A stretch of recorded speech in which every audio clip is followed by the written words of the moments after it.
welcome everyone to a game of 5th edition D&D with the Unnamed Adventurers Guild. I am Alex Newton. I will be your hell guide for today. Yay. The magic school bus of death. Yay. I'm going to use that explanation for every D&D adventure. It's the magic school bus of death. And yeah, let's introduce our characters for today, and I'll explain where they're going, how they're going to get there, and we'll jump right into the meat of the game.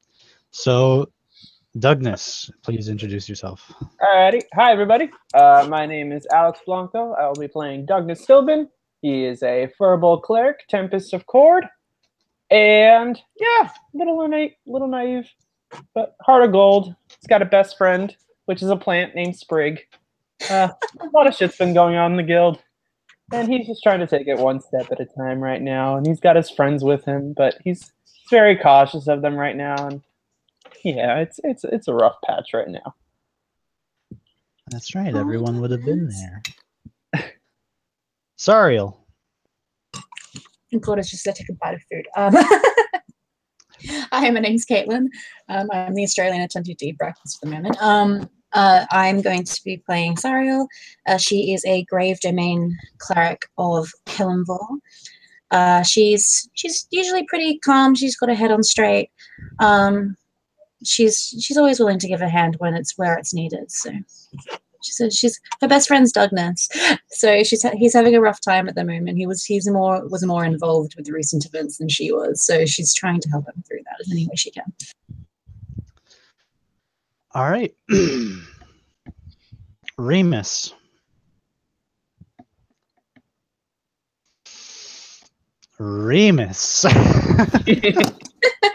I think she ducked out for a second. I'm here now. Oh. Okay. All right. Hey, if it's my turn, is it my turn? Yeah. Yes. So we'll call her name.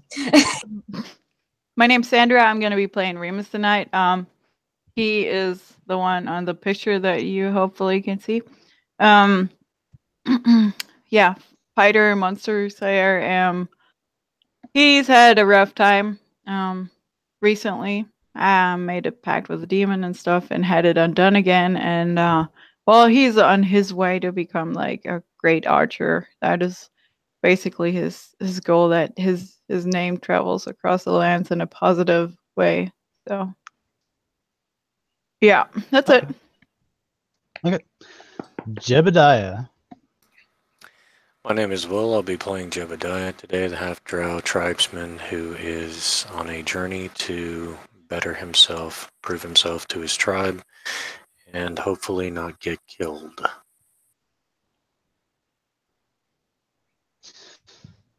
Fair enough. And we'll have our guest for this time around, Siona. Feel free to introduce yourself. Darren! Hello, I am Darren, and I'm playing Siona, the mysterious elf who never takes off her plate mail and carries a lot of baggage from a dark past and has met some new friends and started a new life, trying to redeem herself, and is a battle priestess cleric who likes to get in the front line and get in the way. And yeah, she knows Remus, she knows Sandra, she knows there's only Jebediah, she knows. She's never met. Yeah. Oh, was it Jodness? Douglas, yeah. Dogness, as far as I know. So look forward to it, and that's her. All right. We got 3 clerics in this game. Oh, is that right? Yeah, right. It's because clerics are the best class. You're gonna need all of them. Stop making it terrifying, man. We haven't even started yet. Got so many undead. So from the last time you guys went back to Illumina, and in between now and then, the only major event that's happened is that, well, I mean, there's a few things that happened. One of your friends, Chris, well, some of your friends got the spell plague, and you guys were really worried for them. And during that time, some of the spell plague was removed from other people, but one person remained having it named Krisk, and you guys know, some of you don't know him very well, but he's made most of your armors and weapons that you're using today. And Such a good dude. Captain Laria went missing. And as of the most recent, which has actually happened today, actually he came out and said it. So another adventurer named Ralph, who everyone knows is one of his apprentices, killed him. So, and the only person who didn't seem to know about it, his disease, was him. So, and Ralph accidentally sent his soul to be devoured by a demon. With that kind of weighing on your hearts, you all, Sariel, the high priest, meets you there, and he tells you he's discovered another location that needs to be have undead removed from them. Because that's what happened last time. Well, there was going to be more undead, but we kind of ran out of time. Yeah, that's fair. So he tells you he has another boat set up, and he shows you on a map, and it's going to go down this way and follow the coast, and it's gonna stop around here. Okay. And it's going to go into this somewhat of grassland, and it's a bit thicker than the grassland, but it's not wet enough to be a swamp. And so in the middle somewhere, there's this deep hole, and it's on higher ground, so there's no water in it. Yep. But it's a strange hole. You'll know it when you see it, and there's stairs that go down. Okay, can I have grabbed like a dungeoneering pack in Illumina just to quickly wreck on that? Yeah, you can. Yeah, so any gear that's in the player's handbook, you guys can buy now, and so feel free to do so. I think it's 10 gold in this Reddington Dungeons Click. Yes. Can you give me the price for a potion of greater healing? You'd have to find it, and I'm not gonna roll random magic tables. You have like 50,000 potions. I have 41, but those are normal. I have 2. Just calm down. You've got 3 clerics. If you die, it's going to be actually surprising. Yeah, Fair enough. I'll buy 3 regular potions. Just ask Remus. Remus, can I have a potion? He's got this huge fucking backpack bulging. That's like 40 gold each. Oh, you're charging? I'm hurt. Like Alex is hurt. No, like if you need it, I'll give it to you, but I'm not like a store. Oh, okay. Sure, here you go. Here's your 3. You totally fell for that. Okay. So, Sariel gathers the 4 of you up, just because this is a holy quest with adventures, and you've done this before already. Whereas Revjack and Aelin have kind of been severely influenced through the last encounter, you decide not to bring them, and Siona offers to help, considering recent situation.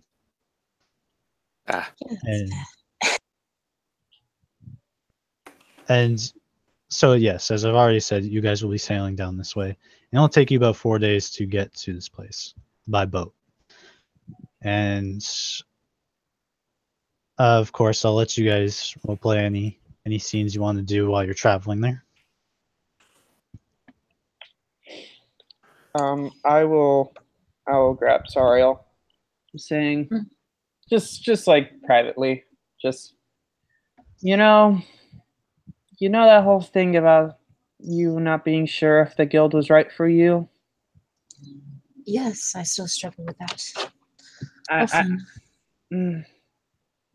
I think I'm kind of getting where you're coming from.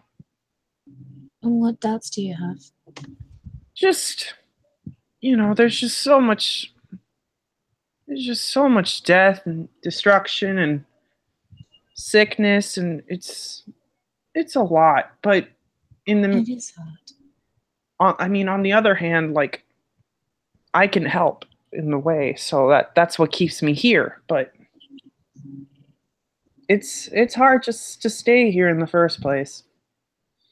And yes, that is the struggles that I have. You know, is this situation right?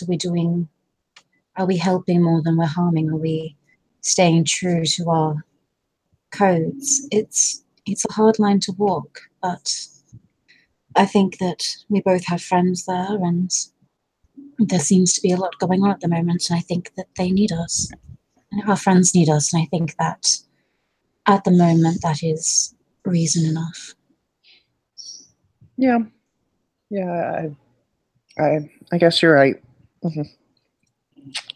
It's fine to have doubts. Everyone does. It's what you do in the face of those doubts that truly tells everyone who you are. But it also just scares people.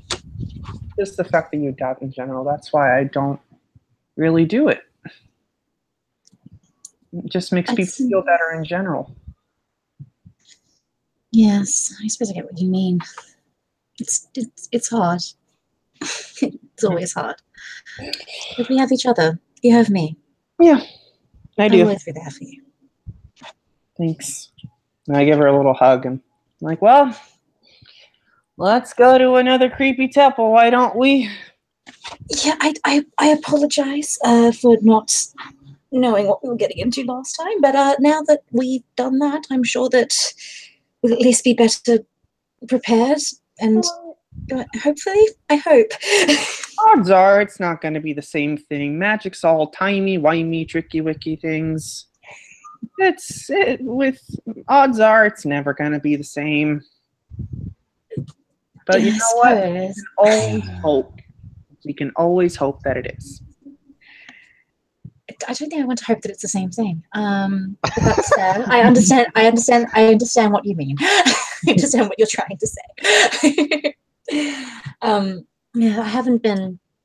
All I know is that there are apparently undead in the area. That's all I've been informed of. So hopefully it will be straightforward cleansing of the area, and we can all take a nice breath.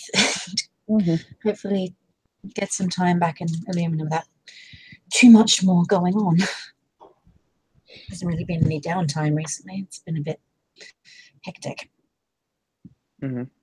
I'll take her by the hand, and I'll just say, you know, you've just been a really good friend all this time, and yeah, I just want to say thank you. And then when I let go of her hands, there's a 300 gold piece diamond in your hand. Oh, I don't have anything I can give him back. That makes me sad. It's for Revivify. I know, but I've gotten some myself now. I don't get it. Are you proposing? This is weird. No, this is just clerics trading components. It's fine. Okay, I'll add that to my bag. Thank you, Darkness. No and Sariel grasps that, and as a grave domain cleric and as the cleric of the god that she is, Revivify is an important spell. It's a sort of signifies that you're continuing in your quest and you're growing in your powers and your deity. So she takes it gratefully, and she holds his hand back and just says, "Thank you. For a while, I was considering leaving, and you kept me around. You're a very good friend, Douglas. I couldn't ask for a better one." Cow. And she sort of chuckles and nods at him, and she's going to go over and make sure the boat's on the right track. Well, actually, no, she's going to drag Douglas with her to do that. You've done the boat thing before. Where did you guys talk? We're just there's 4 days of RP ability through the as we say, like, it wasn't an engagement. Calm down. I want to see if I saw that. I mean, roll for perception. I don't know. Yeah, like, were you in a room or were you just like? We went off to have a private conversation. Well, then I'm gonna roll perception if I see that. Right. Oh god. Rumors But tomorrow. yeah, there are going to be fantastic rumors circulating when we get back to the guild as soon as rumors gets near Don't anyone. ship it. Don't give And us you know, names. Don't make it weird. Sariel isn't into that kind of stuff. She's would not I have heard that was a 16? Oh no. Okay. God, no. Because my Or passive seen perception it. It's basically rather the scene, you know? Like that he gave her like a diamond or something. Shine bright. No, like a well, as far as you diamond. know, he just sort of briefly clasped my hand, and I just was digging around in my pack afterwards. It's fine. Gonna store that So handshake close for to a later. rumor. So close. Y'all nasty. I'm trying to have a nice, intimate moment with my I best just wanna friend. Oh, Jeb rolled 2. Jeb Alright. rolled very perception. Wow. Anyone else want to do anything on this boat road? I'm good. Okay. Um, Siona is going to, at some point early in the journey, introduce herself a bit more personally to Dogness. Oh, it's Hello, my name is Siona, of course, and we've met, but it's going to be a long journey. And please, if there's anything you need, just ask. Oh yeah, no, absolutely. I've heard a bit about you from Remus and Jebediah. They say that you're a pretty formidable cleric, and it's nice to have another one in our group. Of course, I'm glad I can help. And please, I'll share a flask of some elven brandy with you. Don't mind. Oh, is this some sort of thing where it's a ritual thing where you must drink? Not at all. Well, Just it's a long trip. well, I feel bad if I don't, so I guess I'll take a, as they say, I'll take a swig. There you go. And Douglas will take a swig. Keeping in mind, he has never drunk alcohol in his life. Oh, that's a con save. Oh, that's going to be a kicker, because that's Dwarven Ale, or Dwarven whiskey. Oh, all right. So yeah, roll me that con save. Oh, that's a 2 plus 3. That's 5. All right. You swig it down, and it just burns. Not all of it. Not all of it. No. It just burns, and it hits your stomach, and immediately reacts, and you're like, oh. And immediately it comes up, and you're too polite at first and you close your mouth, and your mouth just puffs up as you're like vomiting in your mouth, and your first heave, you just vomit all up in your mouth, and it's just full, and then you heave again, and it just bursts out. Great, I'm eating. And you get it all in on your nice shiny greaves. No, I just did laundry. Oh, I'm so sorry. Please, I'm used to this. What was in that? It's a little bit of a concoction. It's my elixir, medicinal purposes. But, Don't trust me, because I know medicine, and that's not medicine. Well, I apologize so much, and I cast a heal spell on him. Okay, he's not under the influence or anything. He just vomited. Okay. Yeah, it doesn't matter. He casts a spell on you, and I continue small chat and apologize again. I was so ready for drunk Douglas. I was so ready. I was like, oh no, we probably have to babysit him. I was thinking like I apologize profusely. I say so sorry. No, it's all right. I needed to cleanse the system. It's all right. It's good to have one of those every once in a while. Let's wash you up, and I'll get a bucket and pull some water up from the river. And does that mean you feel good once you throw up, Douglas? Oh no. A little better, I guess. Okay. It was gross. Well, next time you're sad, I'm just gonna make you throw up then. Oh no, that's not how it works. First and last experiment with alcohol. So I realize now the mistake I'd made. Of course, I will not do such a silly thing again. Is there anything I can do to help you before we pack it in? No, it's all right. It's okay. You didn't know, and that's all right. And I was willing to try something new. It turns out it backfired, but And I He's saying you've done enough for him. and I creak the beaver open on my helmet and just continue with some small chat for a little while. And into the night. Sarah will cast Create Water to get some like nice clean water into a bucket, and she's gonna like pass it to Douglas and say, "Go clean yourself up." I'll clean my Anyone else? towels. Anyone else would want to swig, I suppose, I mutter. Okay. No. No, silence. And anyone else? Mm-mm. I'm good. So, Jeb, how was it like seeing like your family again, like in the maze?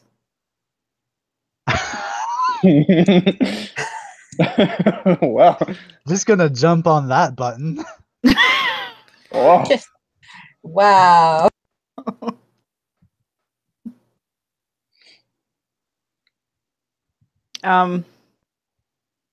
well. I guess that felt good. No answer is good. So, all right, good Did you chat. mute yourself. Okay. Jeb is ignoring us. Good chat. That's fair. That's fair. Well, have a good trip with me. All right. Good try. Awkward silence is over. You guys, eventually, your little keelboat makes its way to the grasslands shore. You guys step out, and the map is fairly detailed, and the person who is driving your boat says it's somewhere over there. He gives you, he points you in a direction, and you take his word for it for the most part, as Sariel knows where exactly she's going. Eventually, as the high priest described, you start going up this hill, and at the very top of it, there's this deep, dark hole. It goes beyond it's so deep it goes beyond your dark vision if you have it. Even Siona's going even further than hers. And this hole looks like it's made of packed dirt, and the only thing that goes down is this spiraling staircase. The hole itself is about 20 feet wide in all directions, in a circle.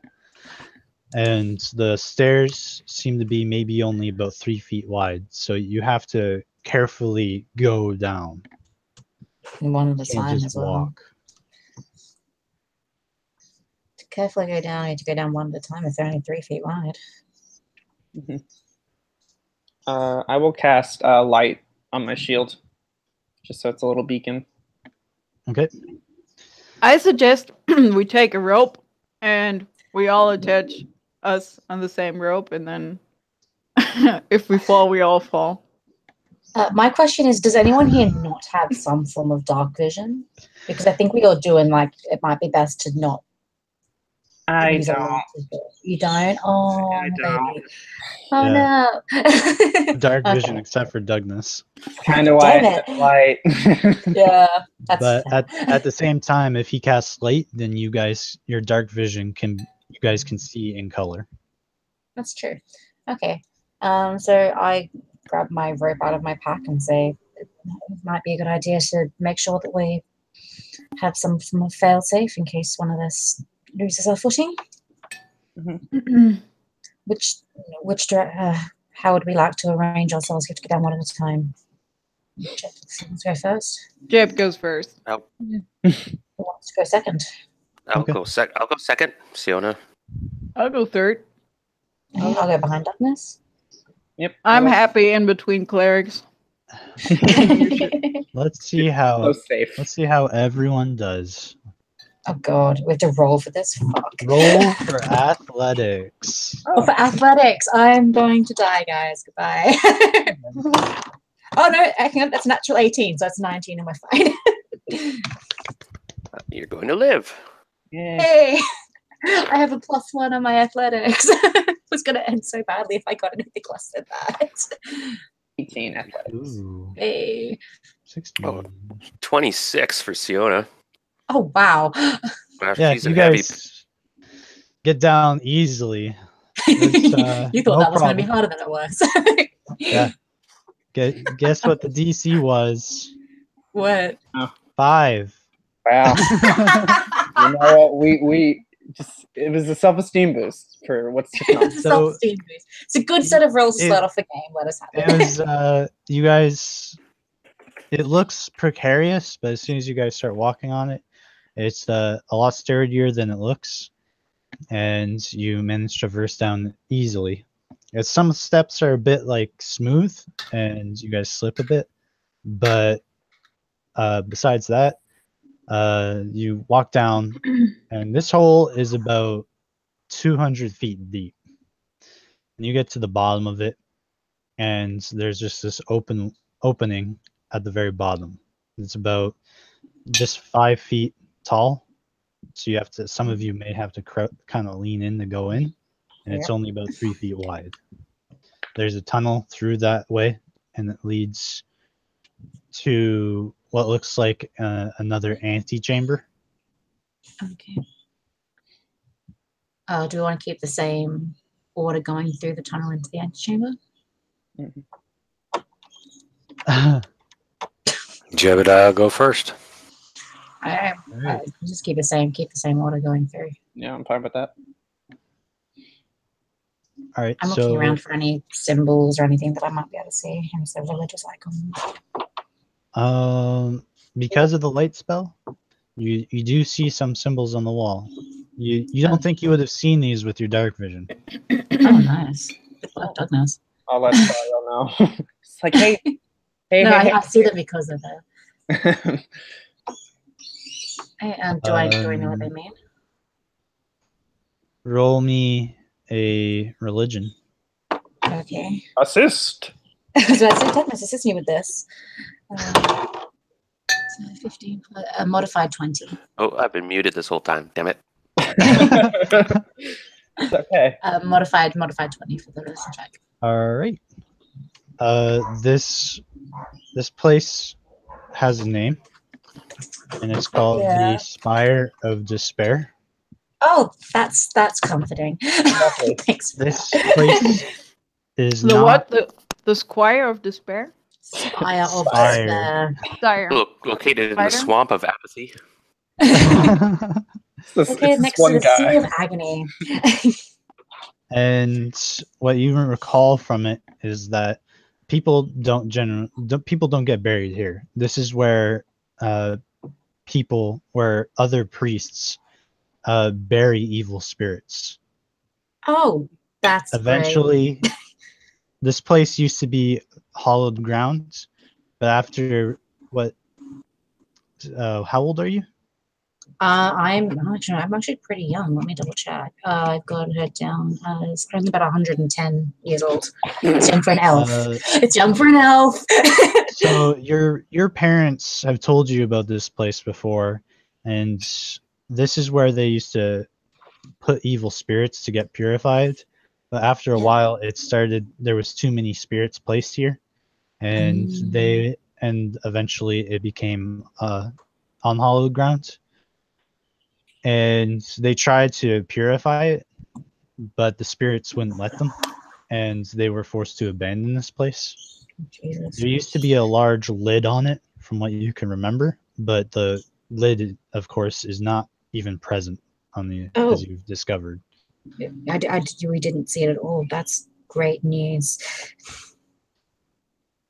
But you also know that ever since this place has been unhallowed, many temples, used to from your town, many pilgrims that were sent here to test themselves when they got to a certain level of being a cleric.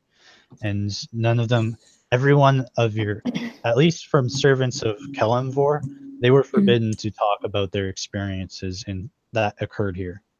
Okay, but they did come back. Not all the time. Not all the time. Cool. Do I want to tell the party that they didn't always come back, or am I going to let them just let them live in the hope? Okay. I'll pass on the majority of it. So I told them that, you know, it used to be a place evil spirits were buried. It was hallowed. It was where they were sent to be purified, but they buried too many spirits here, and it became unhallowed ground. It couldn't be restored, so it was abandoned. It used to have a lid, but it doesn't anymore, and that people are often sent here on pilgrimages. On what? That people were often sent here and what? People are often sent here on pilgrimages, so Okay. it's as a way to test themselves as they got to certain levels of the priesthood.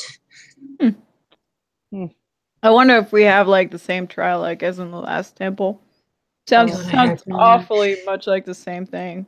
Oh, wait. Let's not jinx that. Let's just pretend that didn't happen. Question: would Douglas have heard of this?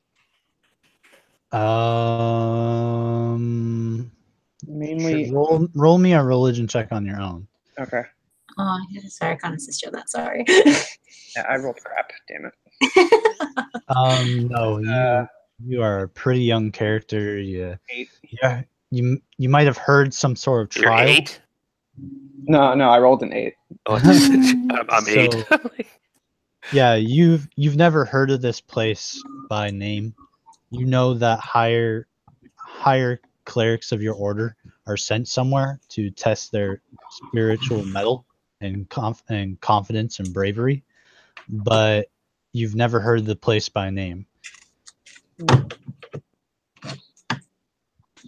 Because I thought it would be similar to the mission that I'm on. That's what he told me. They wouldn't have told you about it because you're not at that level of Okay. cleric, and you haven't gone back there in a long time. Gotcha. It's been a couple months. All right. I just got these little flashcards of all the terrible places you're sending us. It's great. All right. Cool. So we're continuing forward into the next chamber. So you continue on into the next chamber, and there's a lot of what looks like urns, pots. Some of them are on the ground, and some of them are on little shelves, like not even like proper wooden shelves or anything like that. No stone. It's just all packed earth. You see some what once was holy symbols along the walls, but now they kind of emanate a dark energy. And some of these urns are open, but many of them are closed.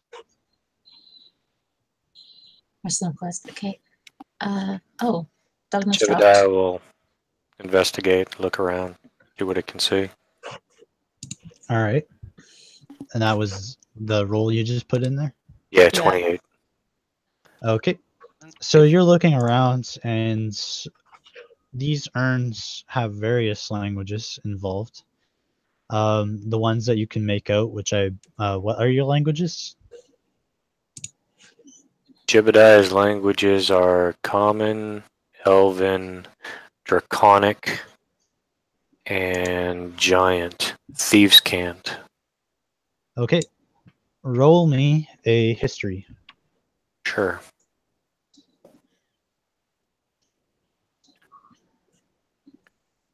And Siona's also looking around at the party, wondering who like isn't 15, particularly 21. heavily armored.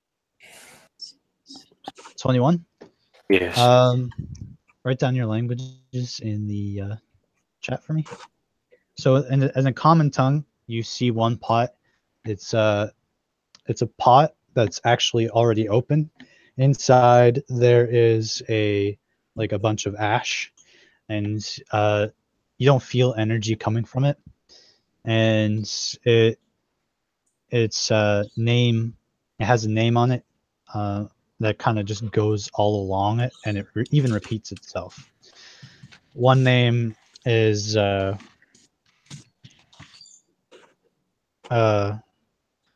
Relak the Barbarian, and you know that name belongs to a Goliath barbarian that actually lives near Kamizna, or who used to live near Kamizna, and he is basically what everyone in Kamizna, was considered a hero of his time until at the height of his power, he succumbed to his inner rage, and he ended up just basically he was one of the worst serial killers of all time, to put it in comparison. That's nice. And basically, even when they pinned him down to kind of restrain him, he was just a wild animal, and they couldn't even restrain him anymore, and they were forced to kill him before they could find out what had actually happened to him. And so he was buried. It turns out that he was something was trying to possess him, and the only thing that he could get out was his own rage. Which was the only thing that prevented him from being possessed, but that's the only thing that was left of him. So they buried him here. Is that common knowledge? Like, No, does he share that in the party? If he wants to. Oh, sorry, I missed that. I thought, yeah. It's from an investigation check. We don't know it until he tells us. Gotcha. Oh, yeah. And Jebediah will more, just mutter out the name and just kind of go,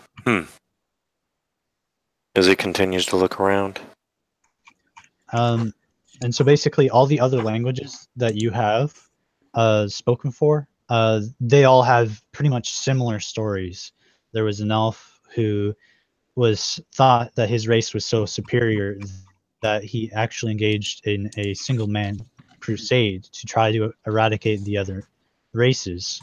And as it turns out, his pride was the only thing that was left of his humanity, as he was a very confident mage who had dabbled against many demons and even celestials, and had routed their intelligence. I guess one of them eventually got the better of him, and that was the only thing that was left of him. So the Goliath was possessed. The mage was possessed. They were all possessed in one way or another, where one aspect of them remained, and that was the only thing that prevented their possession.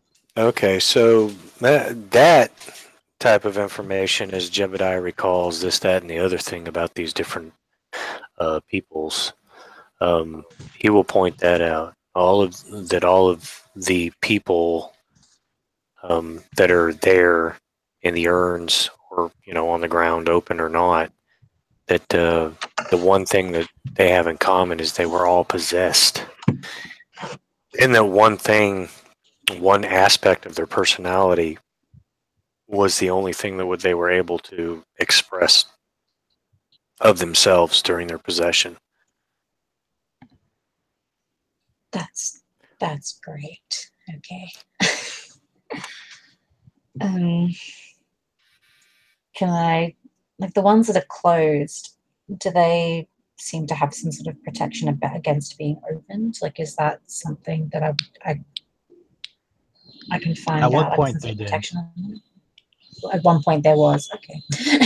So essentially, as you're looking through the urns with your religion check, you notice that many of the lids have magical seals on them that are supposed to ward off, well, first of all, other evil spirits from opening them, but also prevent them to being opened by any mortals.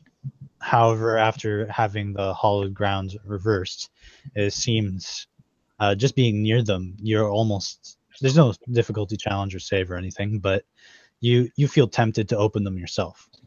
Okay. I will point out that the seals that had stopped these creatures from influencing the outside of where they had been buried have been tampered with since the ground has changed. and that no matter how good an idea it might seem, that under no circumstances should we open any of the ones that are remaining closed, and the fact that some of them are open is probably not great. Do we see anything else in the room of interest? So we see the urns. Do we notice no more writing or anything? Entry, exit. Nope. There's just this long, deep tunnel full of urns, packed dirt shelves. Okay. As we venture forward, I would suggest caution. I don't want to see what happens if any of us accidentally knock one of these free. So be careful.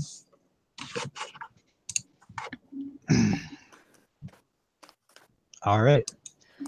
As you move along, it's about another 200 feet before now you see the tunnel start turning into what seems like hard stone hallways.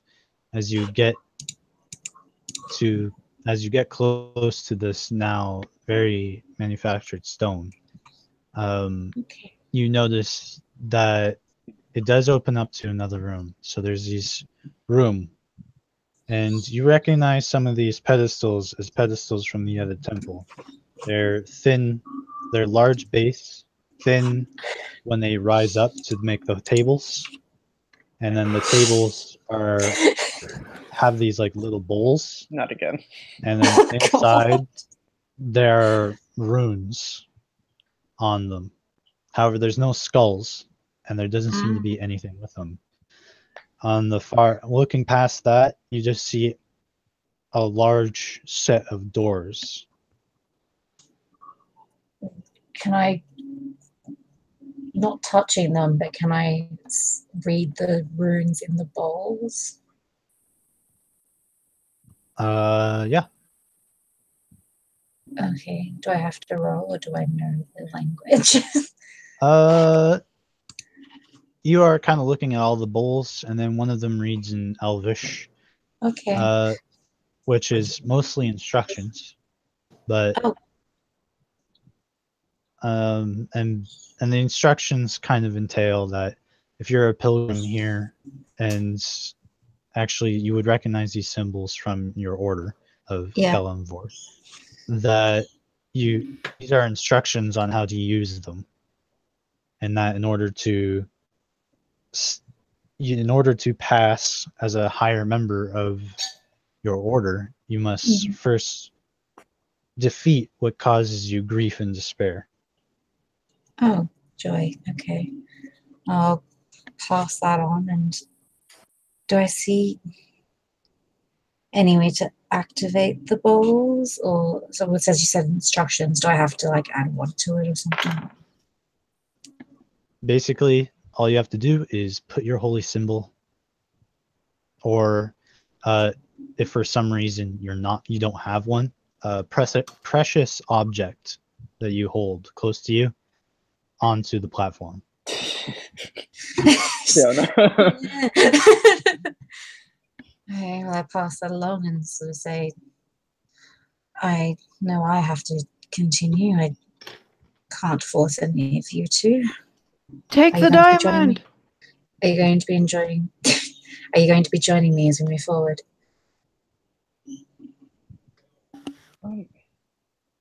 Of course.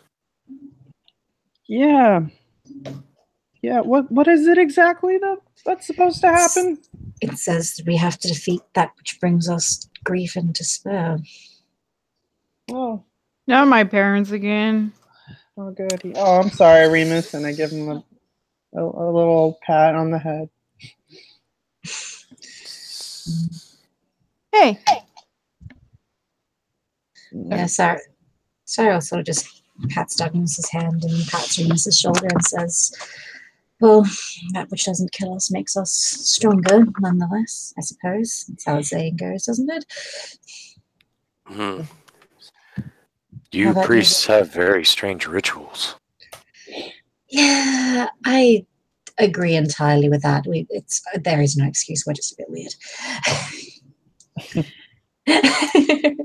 Yeah, Siona shudders though, just wringing her hands. trying to get like she's trying to wash something off her metal gauntlets. So what are we supposed to throw in there? We have to put in an object, or you aren't a cleric, so the object that you place in the bowl has to be something of great importance to you. It has to be something that you consider quite precious. So Sariel will walk up and she'll fiddle around her neck. You realize she's untying the amulet that she always has, and she puts that into the bowl that was marked with the elvish writings. As that is her holy symbol. A necklace with a... Are we gonna get this thing back? I mean, considering it's asking the clerics to put in their holy symbol, I'm going to go with yes. Yeah. Well, I'll take your word for it, Ariel. And well, if the bowl's big enough, he'll just shove his longbow in there. Okay. Because what's shoved in is like it's just like leaning on top across like 3 bowls. Wow, that is really precious to me. Okay. Siona. You put it on there. What? And you put it on there, and it starts glowing in a bright red circle. And suddenly, your bow also glows with a bright red circle. Oh. Like either I got it entirely wrong here, or I'm the only one who got it right. No, I think you did good, Remus. You did good. Ah. All right. But would I know from the instructions if red is good or not? You're not very aware. Okay, that's fair. It's something. It's something. And so Sariel's put in her holy symbol on. Okay. It starts to glow red as well as the pedestal, and as you kind of put your objects on the pedestals, on separate pedestals, you notice that the door becomes kind of opaque, and then the longer you look at it, the more like you can see this kind of fog roll out of it.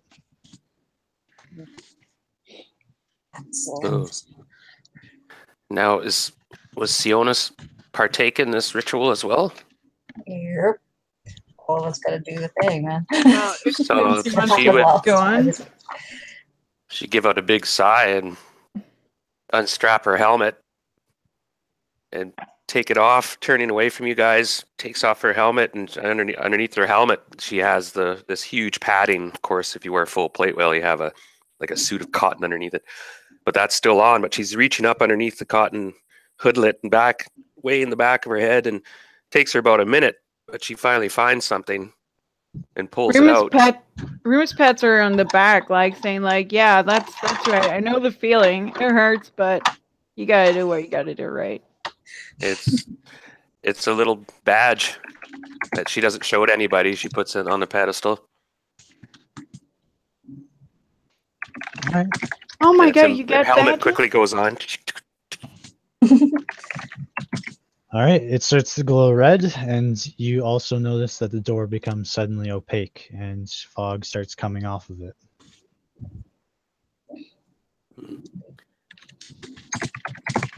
It's not open though; it's closed.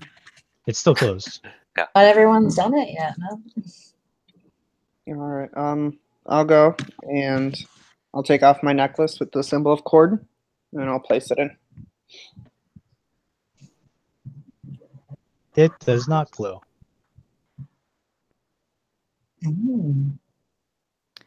Something that's dear to you, Douglas. Like something you like, you know? That's the opposite of dislike. I mean, this is. Your plant. Oh, Sprig, yeah, you gotta put him in there. Okay. And Oh. I mean, he could die too. Like, we don't know what we're doing here, but Remus. I'll put I'm my back on. just opening up options here. Yeah, I'll put my holy symbol back on. Just a little confused, and then I'll place Sprig in there. I'll give his little pot a little kiss before I put him in. Yep, he starts to glow with red energy, and so does the pedestal.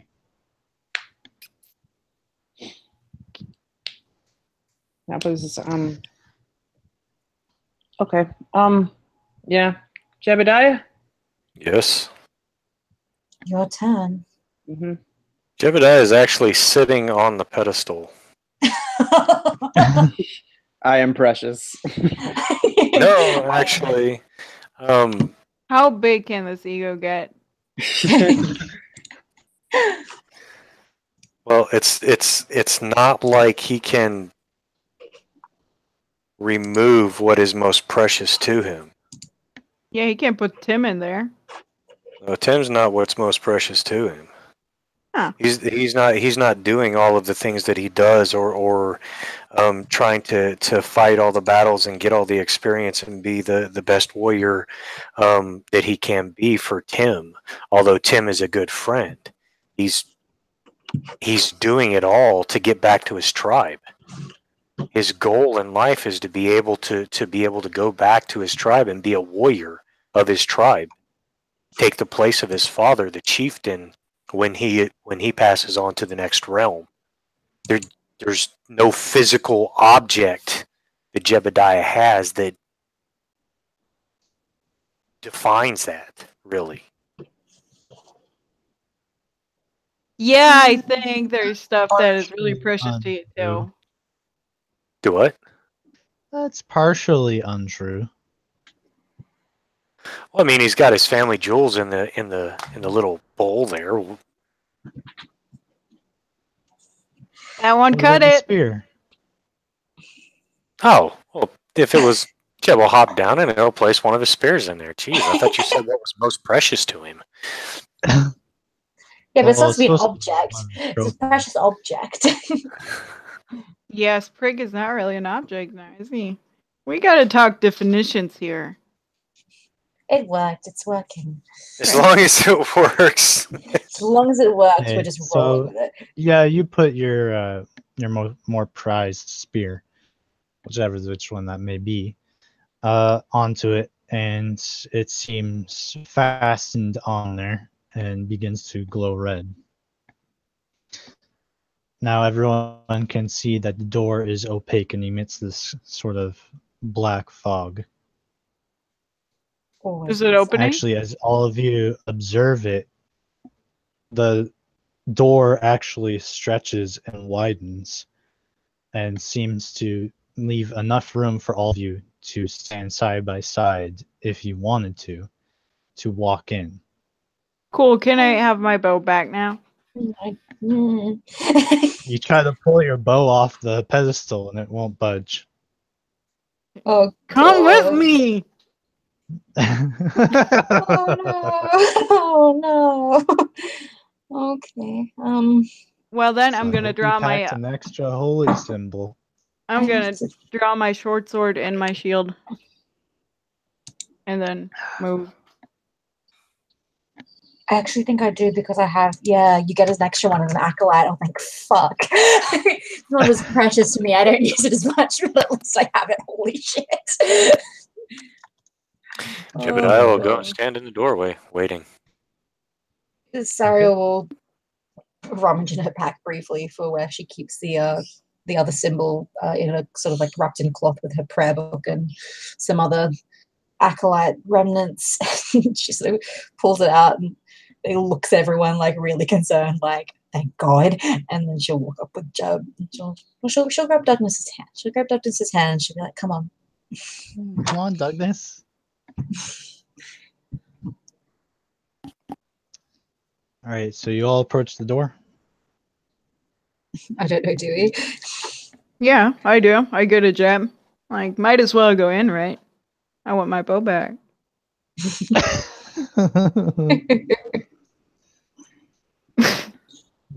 That laugh said maybe not. I'm sure we will. I'm sure we will. Right. He wouldn't be that mean.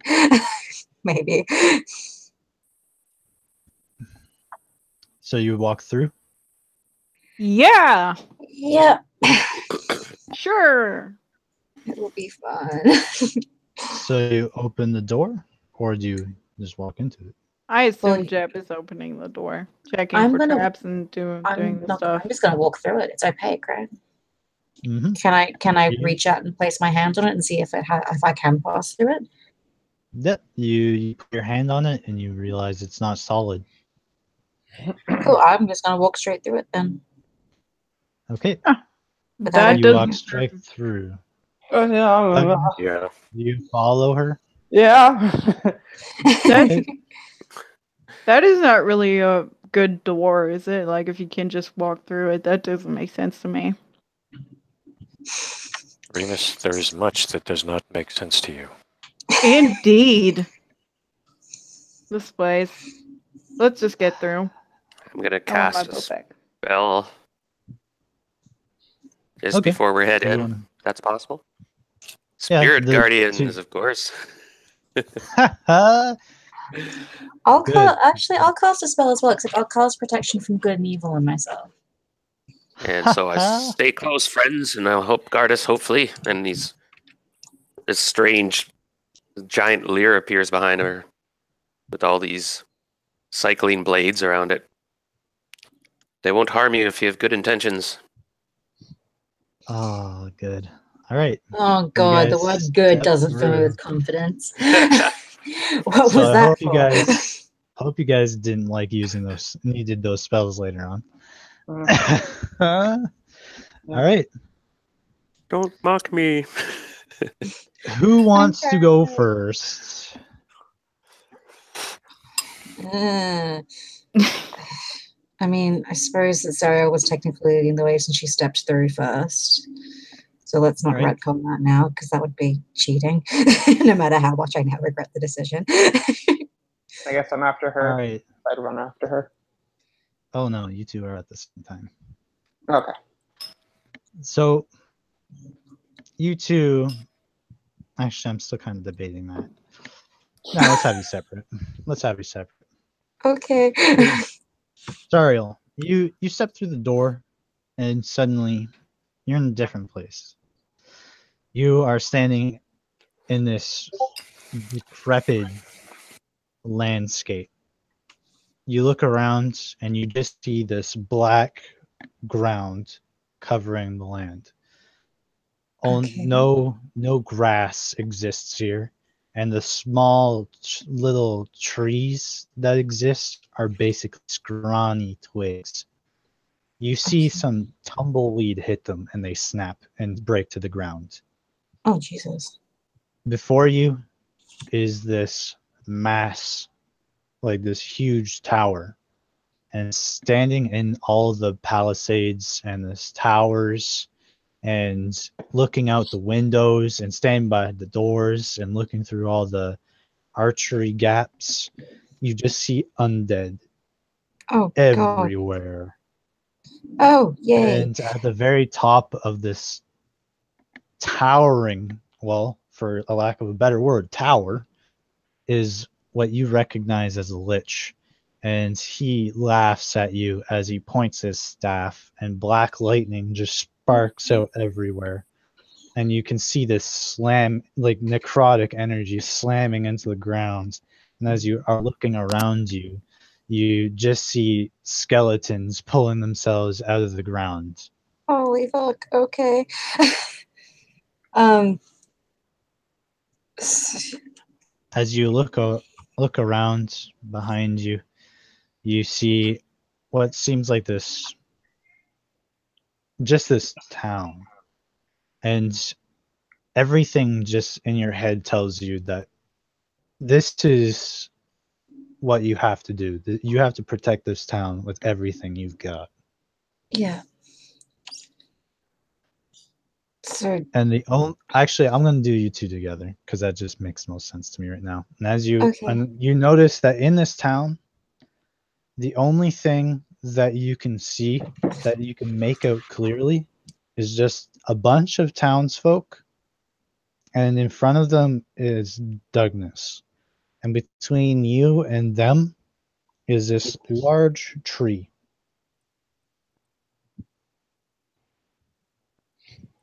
As you are kind of just sorting yourself out, figuring out what's going on, the undead start assaulting you. And you are the only one standing between them and the town. And you are just in this constant bloodbath against the undead, shattering bones and getting arrows pelted into you, and it seems like ages that you participate in this fight, and you have suffered many injuries. Make me a wisdom save. Making what save, sorry? A wisdom save. That is a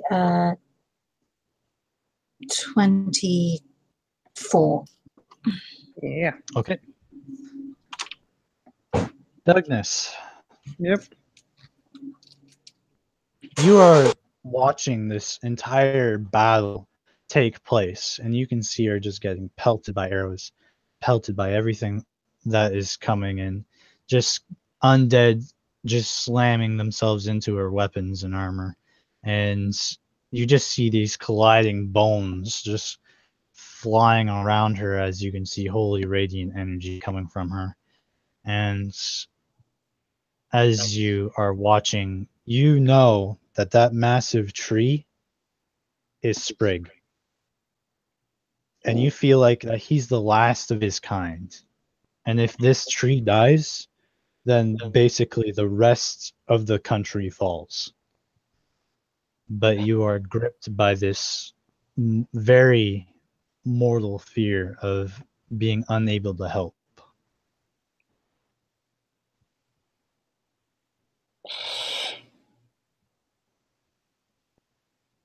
What do you do? You wield with you a very magical and very powerful artifact. You're not sure what it is, but you believe that if you use it, you could turn the tides and defeat this onslaught. But if you fail, then everything that you've worked so hard to protect up until this point will go with you. Oh god. So it's it's the tree that's protecting the town. No, you are protecting the town, and Ah. if the tree dies, then everything else dies with it. And then there's Sariel just fighting by herself, right? Yep. And she's doing very well and fighting admirably. You both know, like in the deepest parts of yourselves, that if she dies, then you will all be following shortly after.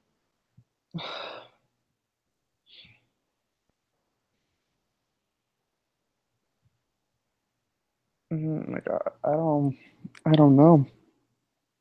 So make me a wisdom save. Crap. Okay.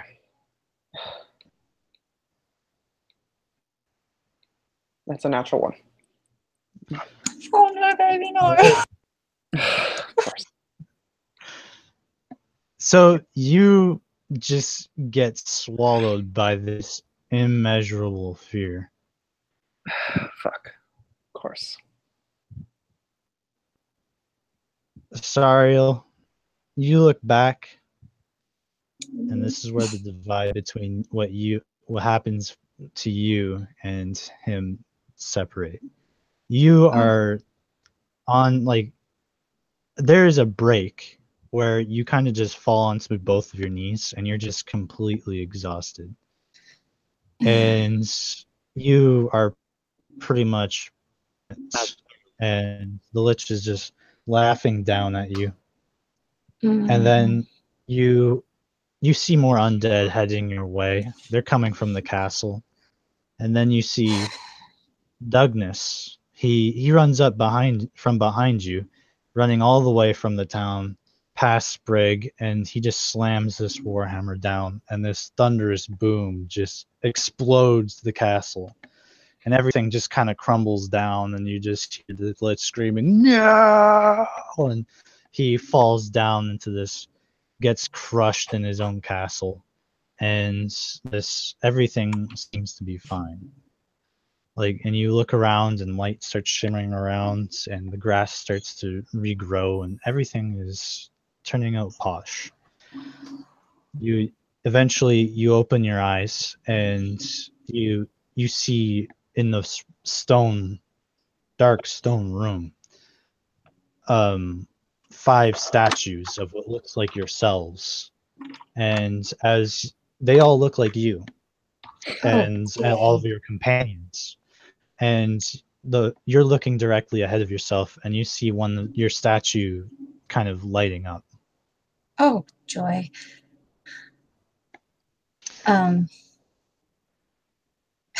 Douglas,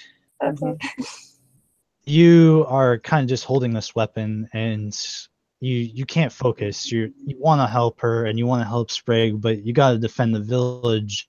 But if you can't wield this power, you won't be able to do anything with it. And as soon as you finally kind of muster something to do anything with what you have, you look around, and time has already passed you by, and everything's just gone already. You look around, Sprig is just this chopped down tree, is already wilted away to time. Sariel is laying on the ground dead, arrows just in her back, and the town is just completely demolished. You just see all their wilted bodies around you. And you just start crying to yourself, because you even mustered up the courage, even though you had the answer right in your hands. And you open your eyes after sobbing to yourself, and you're in this stone room, and you're looking at a statue of yourself. But this statue of yourself at first is standing like proudly and heroically, as like almost as if he's ready to go into battle. And same with Sariel. Sariel's is, and everyone's statue is in a position that looks like they're ready to fight.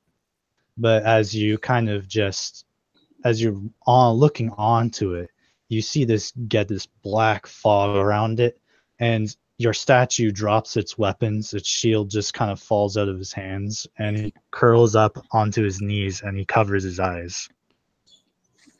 Oh, God. And it weeps blood. After you watch it for a bit, a black shadowy mass steps out from it, and it's just this black mass that seems to be as tall as you, standing in front of you. However, it doesn't seem to do anything. Do I see Sariel now? Yeah, Stariel's beside you, and you see her statue is glowing brightly. I'll just turn to her. You see, just tears in his eyes. He's just gonna say, "Sariel,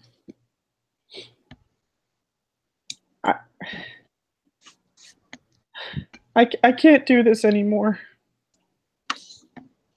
You can. I know you can. You're stronger than you think you are. It's too much. It's too much. If I don't do anything, everyone I know gets hurt, and if I do something, someone gets hurt, and there's just no winning. And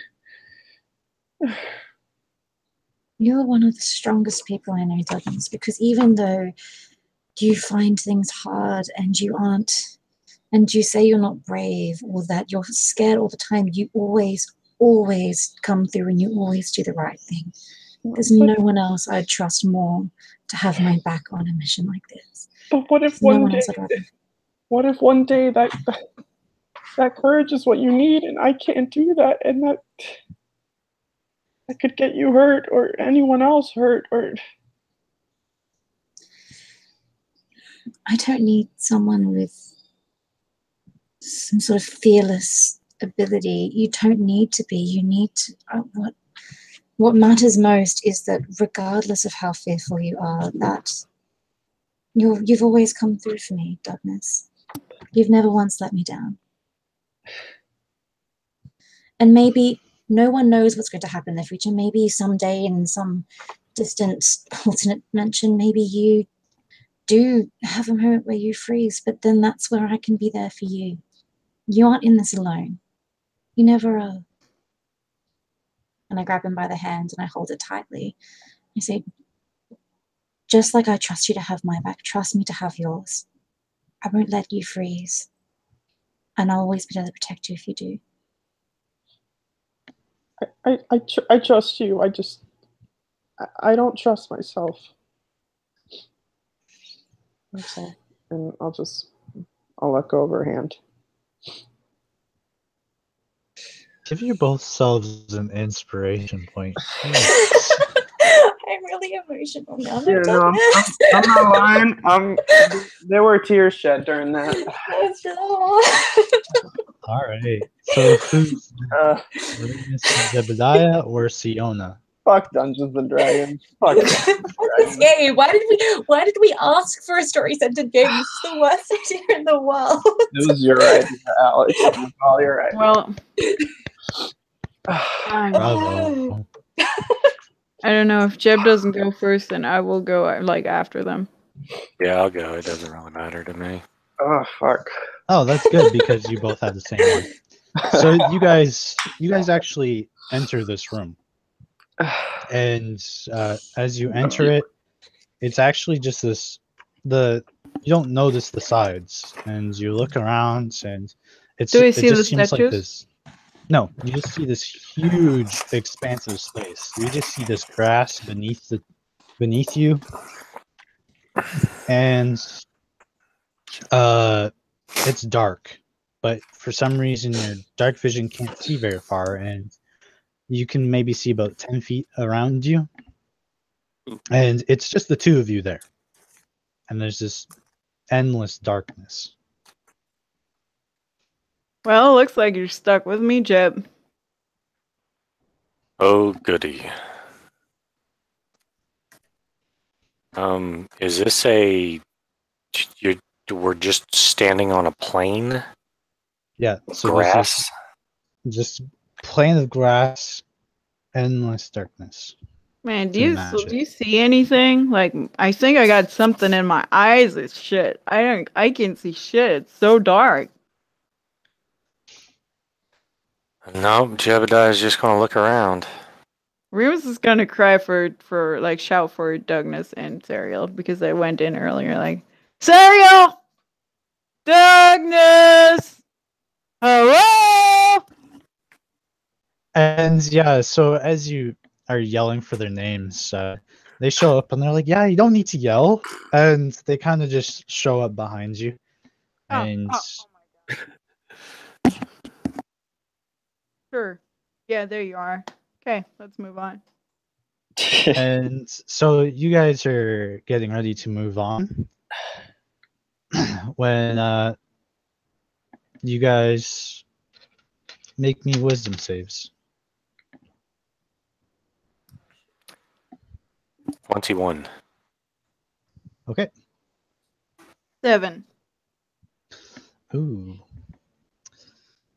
So, Mr. 21, you suddenly, both of you are just suddenly in this huge onslaught of battle.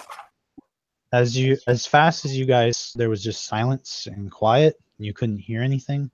Suddenly, just orcs come out of the darkness, and you're just in this fight, and things are getting really heated. You guys are killing as many as that are showing up, and it just seems endless. After a while, Jebediah, you notice that like Sariel and Douglas are starting to take hits, and rather than getting demoralized, and this is where you guys split up. Instead of getting demoralized and getting scared of the possibility of defeat, you almost thrive on it, and you fight even harder. And as your fighting intensifies with this need to protect your teammates, you start the darkness, and this darkness starts slowly expanding. And the brighter you get, the more that the orcs are kind of like and trying to cover their eyes. And eventually, and the fight still continues for a long while. But once this light even becomes noticeable to you, after even through all the adrenaline and the bloodlust, you finally take notice of it, and then you're just standing in this room. Like it's almost blinding by the time you can see past it. And then when you do, it dies away, and then you're just in this room with everyone, and you see this just statue of yourself standing there, holding his spear in front of him, getting ready to thrust it at somebody, and it just begins to glow with a bright light.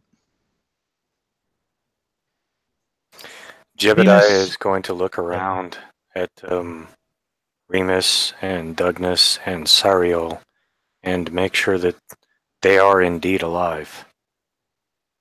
So, just by looking at everyone, you see that Remus has like this dark cloud over his head, and so does Siona.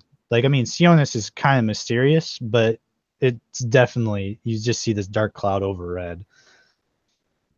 However, Sariel and Douglas seem to be awake. So, Remus, you are, Both awake this but fight crying. breaks out. Yeah. This Which fight breaks fight? out. Sorry, I had to handle the dogs. It's okay. So I'll explain it all again. Sorry. So you guys suddenly in the darkness, orcs started attacking all of you, and you started fighting for your life, and eventually, as the fight goes on, you notice that Sariel and Douglas start taking some blows, and Jebediah is trying to hold his own, and he's struggling. But between you and him, you're trying to hold them off as much as they can, and you start kind of feeling like this is kind of just a hopeless fight. Like you've killed like 12 orcs already, and they're just not stopping. And this whole tribe just seems to be descending on you out of nowhere. And as you kind of start giving into this, the darkness starts kind of seemingly swallowing all of you.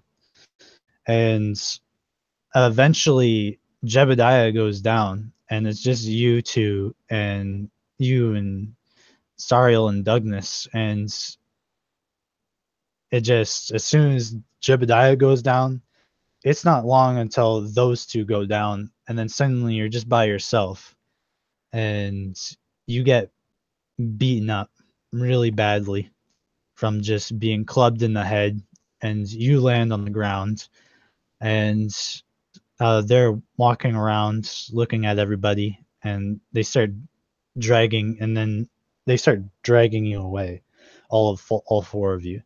And the light doesn't follow you anymore. That little spot of light that was once following you as you were fighting, you were kind of just getting dragged away from it.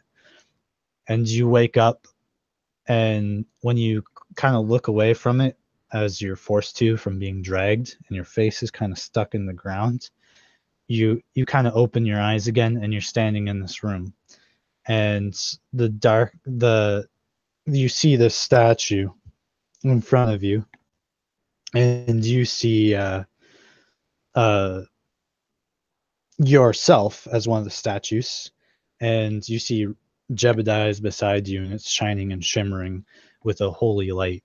And yours, on the other hand, you see it's got its bow out, and it's getting ready to shoot, but then it just kind of it drops everything like it's falling over, and then it slides back to remain on the pedestal, but then it's like laying on the ground, and it looks like his one foot is hanging up like he's being dragged away.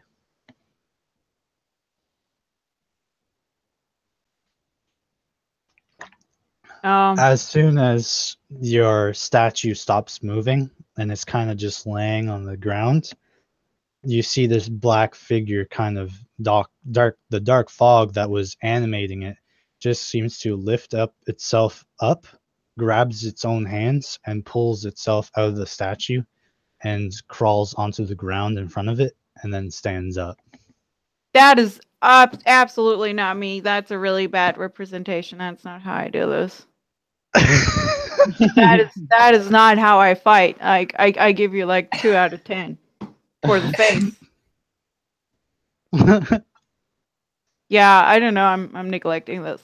So that was the pain felt really real. So I'm just gonna try to see if I'm like still in one piece, and I'm just gonna look around like, yeah, did any of you guys like die on the battlefield or something? Do you get dragged away with your faces on the ground too? Because that mud tasted awful. You went on the battlefield, but we were wrong. I think that it was a vision. And this Siona. this black thing here, is that a vision too? Because that looks pretty real. Or are you a Yeah, vision? that does seem quite real. Why is it Right. always me? It's me too this time. See. Why Yeah, ask see. why? So yeah, you look across the room and you see Douglas' statue.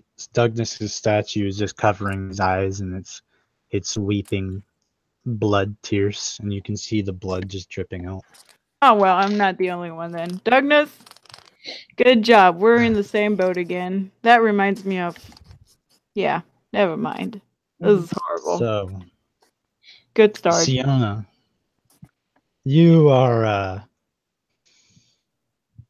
you're kind of just walking this tunnel, and you know that it's one of the tunnels to the Underdark, but it's kind of a back way that you used to take a really long time ago when you were on patrols and you were looking for deep gnomes or something, or Dugar that are just kind of astray.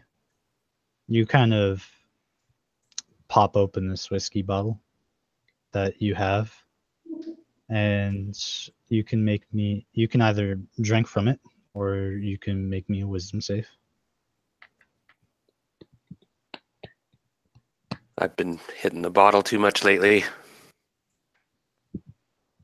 I realized that with goosebumps across my body that I'm back home on the old trail. I'll put the whiskey down for now and make the save. This is real. This is dangerous. I got to keep my wits about me. You said wisdom, right? Yep, wisdom saving throw. So I abstain from drinking. Oh, I got a 22. Yeah, cleric. Yeah, you kind of put it down. You're like, nah, I'm not doing that this time around. I need to keep my eyes open. And eventually, you kind of you walk down the tunnel, and eventually you walk into this pitch of darkness, and then you walk through, and suddenly you're in this tavern. And you see many other drow females just kind of enjoying themselves. They seem to be other priestesses, and another circle invites you to enjoy some of their drow leaves. And this is what it's just leaves that they soaked in drow poison, and you guys light them on fire. You don't smoke them like in pipes because that will poison you, but you put them in censers, and that gives you guys a bit of a high. I see. And So it's they been so invite you long along. since I smelt that alluring aroma of that calf, that drug. Yeah, I feel there's no hostility, and I look at my body and look if I'm dressed like them. For the most part, you are, yeah, but you do kind of have, and you still have like your gauntlets on, and you still have your weapon on you, but besides that, you're dressed in their garb. I stride forward with a hopeful look on my face. Sisters, is it true? Was it all a dream? Where is And they all laugh at you, and they say, why would this be a dream? I'm not sure if it was a nightmare or not, or if I'd chosen the right path. Well, Where is this place? Are we back? Now, so you're always on the right path. They're expecting me to join them. I join them. And Okay. look around and kind of wonder and think, boy, was it all just a dream after all? No, I cannot. I cannot. And All right. I joined them for now. Confused. Make me another wisdom save.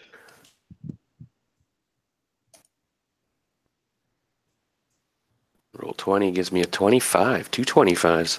Gosh. All right. You're doing really good. So, at the very end, as you're kind of enjoying your company with your lost sisters, you always, in the back of your head, like, this isn't right. This isn't something that I'm doing right. And even though everything kind of feels natural and you kind of give into the moment, there's something telling you, like, you should not be doing this. This is wrong. This is not who you are. And So I hesitate and reach up, like I'm not wearing my helmet, I'm assuming. no. And I'm reaching back behind my ear in the spot where I had my brooch. Is it there? Would you be wearing it before? Like, That's the item I'd put on the pedestal. Yeah, so no, you wouldn't have it. I'm muttering to myself now. I'm getting really scared. What's real? Right. What's a dream? So your sisters invite you to enjoy some male prostitutes that they brought in from the trade, just from the Noble House 27, and they invite you in there. And as you open the doors and close them behind you, you're in this completely different building now, and there's just this temple setting. You see two stone tables that have these drains that go towards this big pool bowl that's on a blood pool bowl that's on the floor.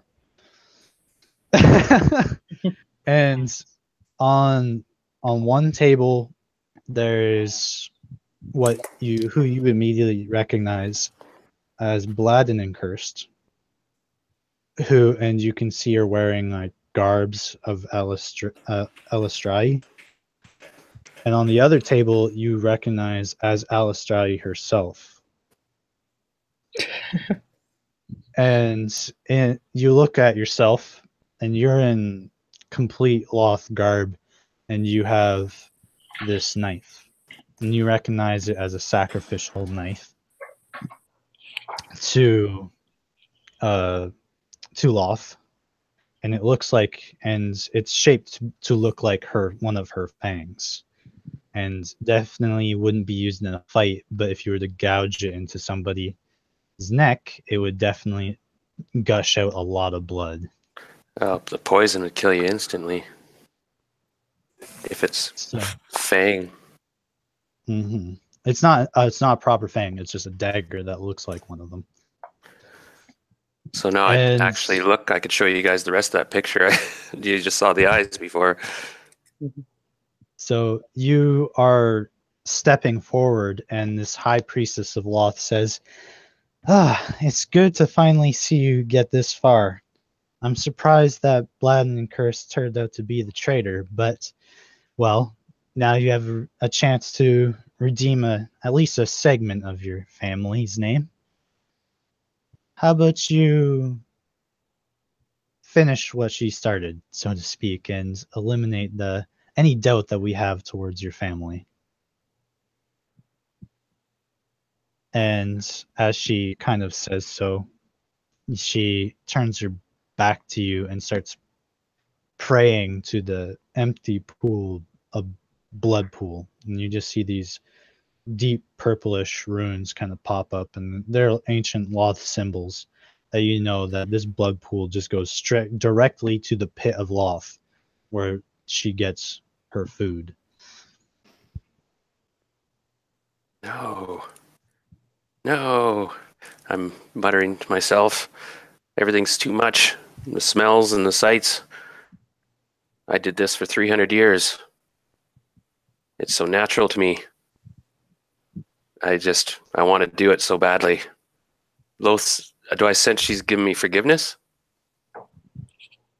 You don't feel that. That would be like her. And I start to turn, I start to harden. No, she doesn't believe in forgiveness. And I'll start to mutter another word. It'll start in my mind and hopefully reach my mouth if I'm not too terrified. And I start to mutter the name of this new goddess I have. I try to say her name, but it probably doesn't complete. Alesti.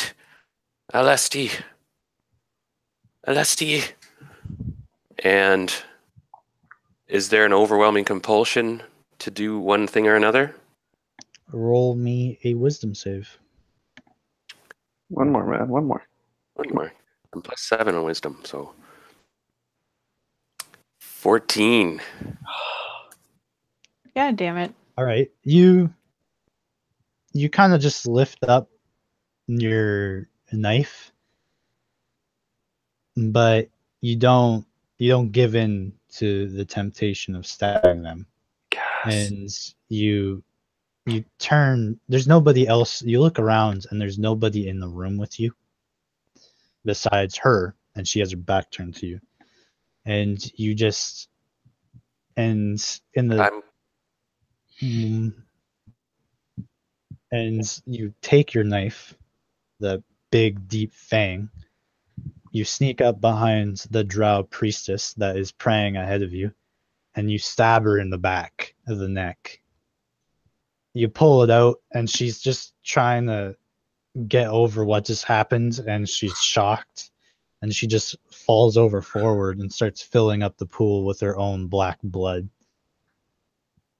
And you can just hear this terrifying female scream, which you recognize as Loth's voice, as she is now forced to kind of bathe in her own sister's and her own daughter's blood.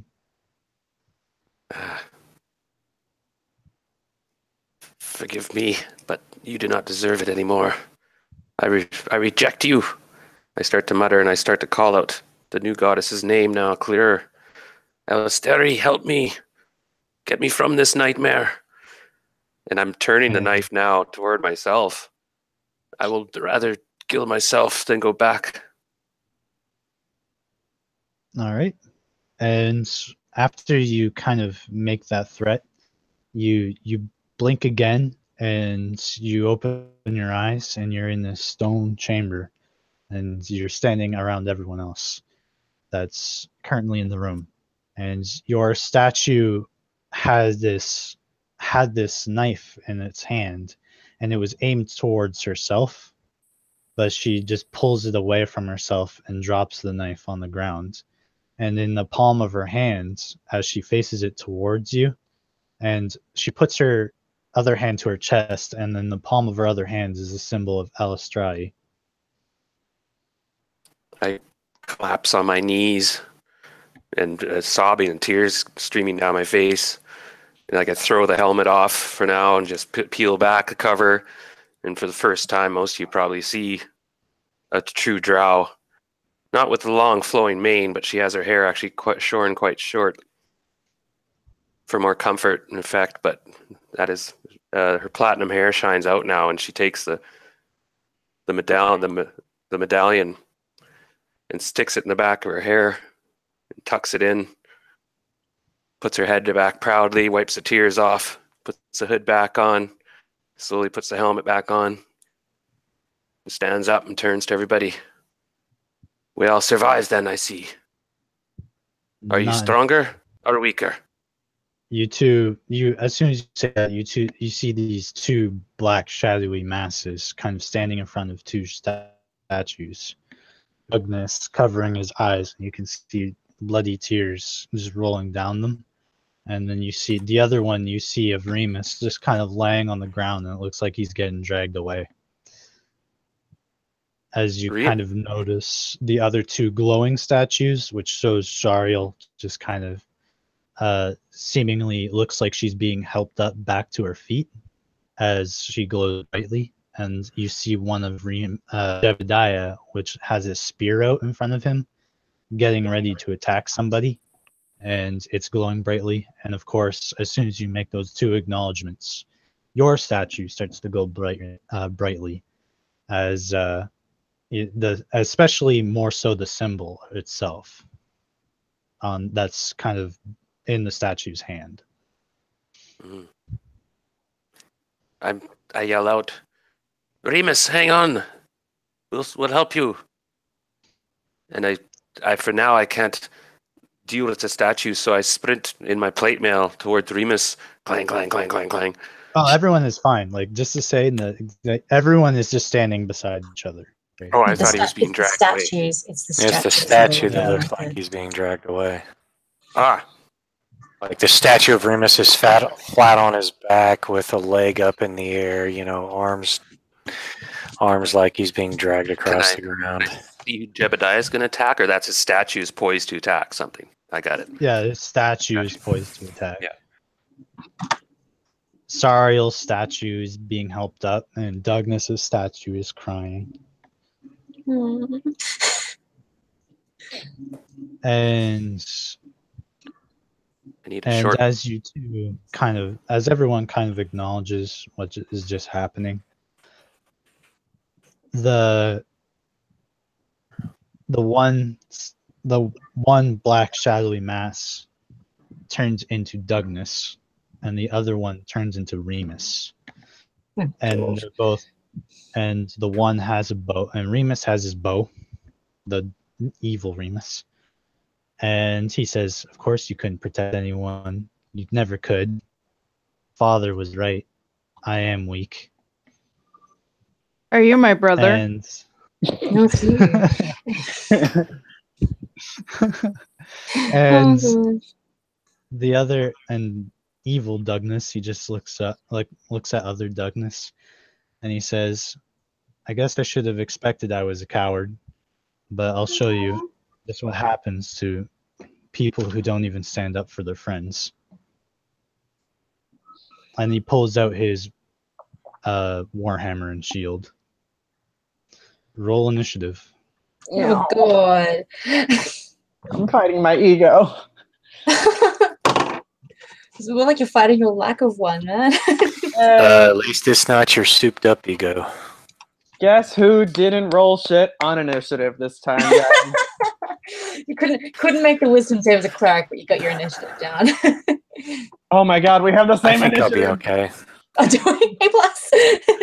Yeah, we can take a short break. My shadow form and I have the same initiative. Oh, that's impressive, man. Well, I will say that someone's coming to pick up something that my mum's got something at the door that I have to give to someone that's coming soon. I don't know when they're getting here, but they're apparently coming soon. They're on their way. So Okay. I might have, depending on how long the break goes and when they get here, I might have to duck out really briefly in combat and then come back. But it's good because it's combat and I don't feel as shit as if I have to duck out the story. That's Combat, fine. like, that's So we'll Combat, I take can- a short break before combat, and then we'll be right back. All right. yeah. Yep. Who's having fun? We're having fun in D&D, guys. I'm so having fun right now. It's just going This is- really well. This is the definition of fun. Why do we do this to ourselves? See my face? I I can- actually was crying. It was going great. It's what I game for. I game to cry, apparently. Sometimes a good cry is needed, So, ironically, I don't cry at anything that happens to me in real life. I just cry at things like games and movies. So it is cathartic. Oh, movies are horrible. Like I Movies still are cry. really emotional. I still cry when Mufasa dies. Like in Lion every- King. Yeah, I definitely. can't. I just can't. Like this freaking drawn lion. This is like, I can't. I Too feel much like feels. everything that I cried in Tomb Raider, like the new Tomb Raider movie. I cried during that movie. It's not really supposed to be one that you cry, but I did it anyway. I can't get into the whole Mufasa thing. Every time I see him fall into this thing, like in the herd, I'm like, every time I think, how the fuck how big is this fucking herd? There's like thousands of them, man. It's a giant hurt. I'm more confused about how they went like 90 degrees down and not just like died. That freaking stampede just like and straight down from that freaking hill. I'm like, how? Like that does not work with Is he gravity. gonna use my bow? Like my bow? Exactly my bow. Oh yeah, same. Oh, that's Oh, gonna shit. hurt. I can tell you guys that's gonna hurt a lot. Yeah, we can send you our character sheets if you want. Oh, I just quickly while the break's going, I'm just going to go back. I do not need them. Okay. All right. Well, let's hope Douglas can't cast spells. Wouldn't that be a good idea? Okay. Well, it's kind of implied he can, so.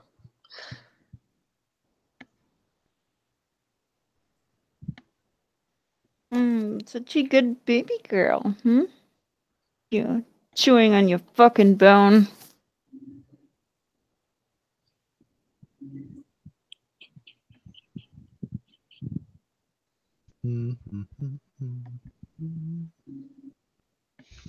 Oh, is any one of you guys into comedy movies? Of course, that's like my shit. Game Night was an incredibly good movie. Oh, Like, I've been wanting to see that. I cried tears. Like, It looks that so was good. like so funny. Like, there's this moment. I'm not gonna. It's just one joke, right? Like yesterday, like crying that bad.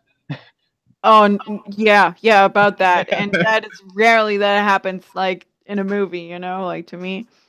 So there's this one scene where he's like trying to convince a person, like, to give him some information, like this one dude, and he's like, "Would this change your mind?" And he, like, slowly, really slowly passes on a $10 bill. And then this person is looking at him like, "That's not gonna cut it." And then he's like, "Well, how about this?" And it's like $5 bill. It's so funny. It's like, and the scene goes on for like 5 minutes, and it just gets better and better. It's like really cute. It's really an awesome movie. It's worth. We've seen it in the theater. It's really funny. I might look it up. Which movie is this? Game Night. I've seen that one. I haven't seen it. I've seen the trailers. Yeah, it was really good. I had a lot of That's fun, good. and my husband too. Friends, like, we're taking the game to the next level. Everything you see is a game. All right, don't think anything. And then someone breaks into his house and like kidnaps him, and they're like, "Oh, that's a sick game, bro." And he's like, "No, this is real." And of course, some D&D, like fuck that. and of course, my freaking favorite character in this movie is the numbnut, the dumb guy. Oh, never heard that. Funny. Numbnut. Yeah. Oh. Isn't that a word, numbnut? I thought that was like some It might be. I've never heard of noun, numbnut, plural, numbnuts, or numbnutses. it. Numbnuts. Sometimes humorous, often as a term of address. A slow-witted, unresponsive, or inept person, usually male. Yeah. It checks out. Yeah, it's a word. It's a repost, but it checks out, sir.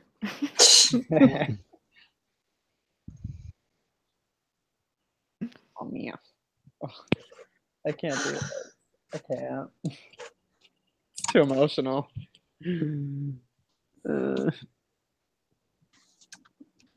All right.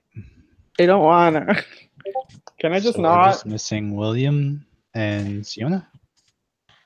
Okay, I'm here. All right. So just one. All right.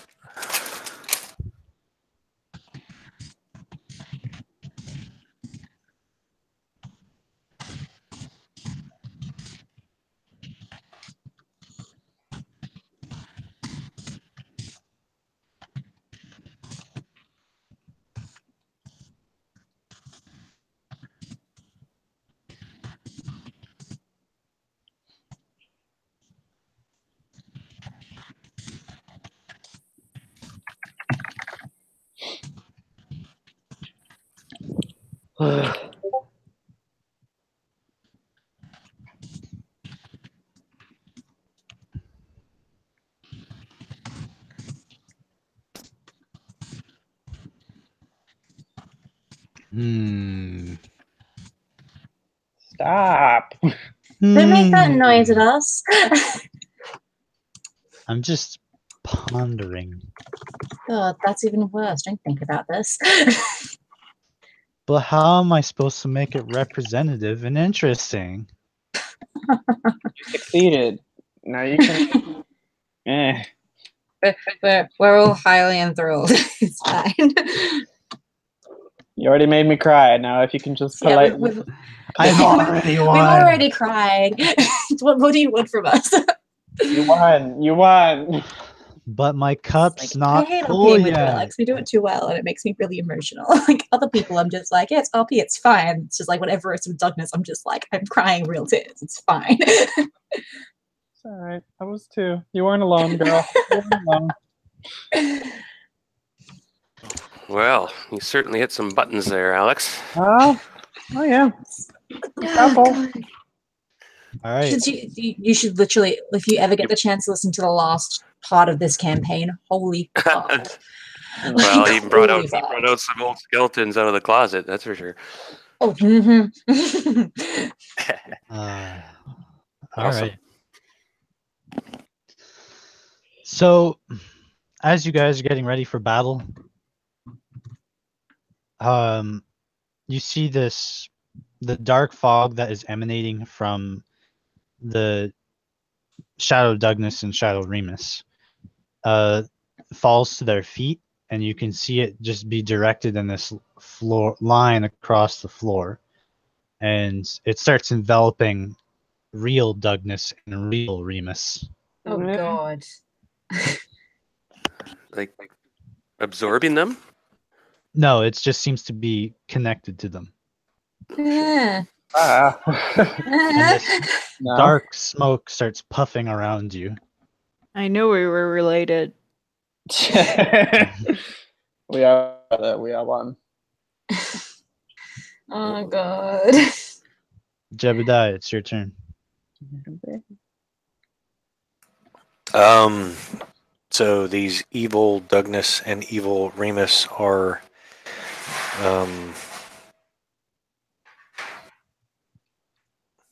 hostile towards us, or just hostile towards Douglas and Remus?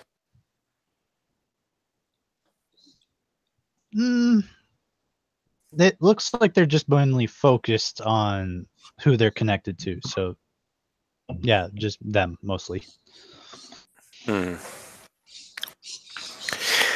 Okay, well, Jebediah is not going to play around.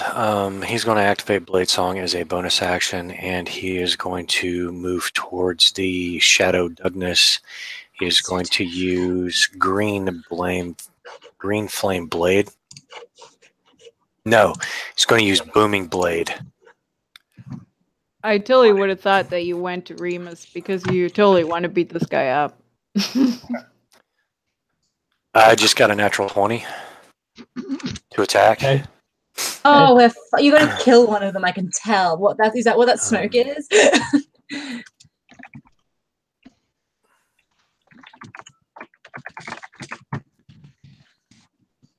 Tell me what your damage is.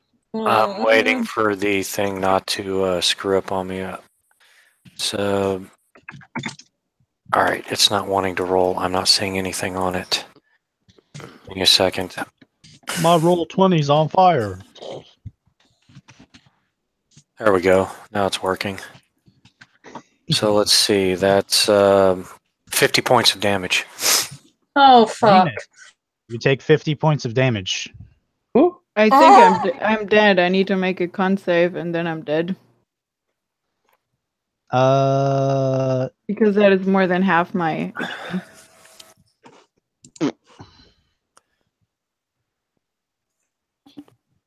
Oops. Remus, wait, hang on a second. Why is Remus making a con save?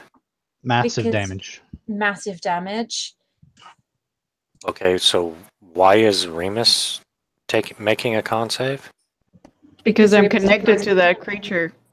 Okay, You did attack the Douglas one. I'm not attacking Remus's shadow thingy. Oh yeah, right. I'm sorry. That's not me. You're That's good- why I was like, good why is point. Remus? Why Nice. is Remus? Why are you attacking? Why is Remus doing anything? No, he was attacking Douglas. That's not good. I That's wasn't bad. attacking Douglas. I was attacking Douglas's the evil Douglas shadow thing. Yeah, that's what I meant by that, obviously. But it's connected to me. That's the thing. Connected to So, them, yeah, they're that fucked, sucks. guys. Yeah, so you deal 50 damage to Remus, and he has to make a No, con save. darkness. Remus or Me. Darkness? No, he's attacking the shadow Remus. No. right? No, I was Instead of attacking the Douglas. shadow Douglas. Oh, Which okay, is, Douglas. understandably worse, but still. Shadow Douglas. Where's Douglas's hit points? I'll be Yeah, right back. roll me a fortitude save. Yeah, this is not going to be good. I have 53 hit points, guys. I mean that's Oh, okay. shit. It's 16.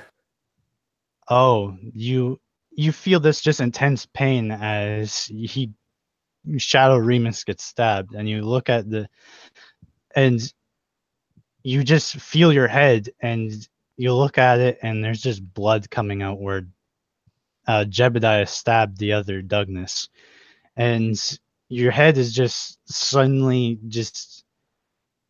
where the flames kind of burned the other Douglas, you can see just this dark fog kind of scraping against your head and just pushing up against your eye, and as you kind of recoil from the hit, the other Douglas says, "Good. I hope he kills me." So I take the damage, the 50 damage. Yes, you take 50 points of damage. Damn. Okay. Wow. Okay, I'm back. Did Douglas die? How to? So Very close. Jebediah is when the shadow Douglas says that, Jebediah is going to look from the shadow Douglas to the Douglas, and he's going to see the blood on Douglas, and he's going to look back and forth between the two. Don't do it. And what sorcery is this? Oh god, I don't know. Remus. Unless you have some sort of other ability, Jeb. No, I really don't want to kill anybody. All right. Remus. I'm gonna activate my hunter's sense and figure out what this is. Good call.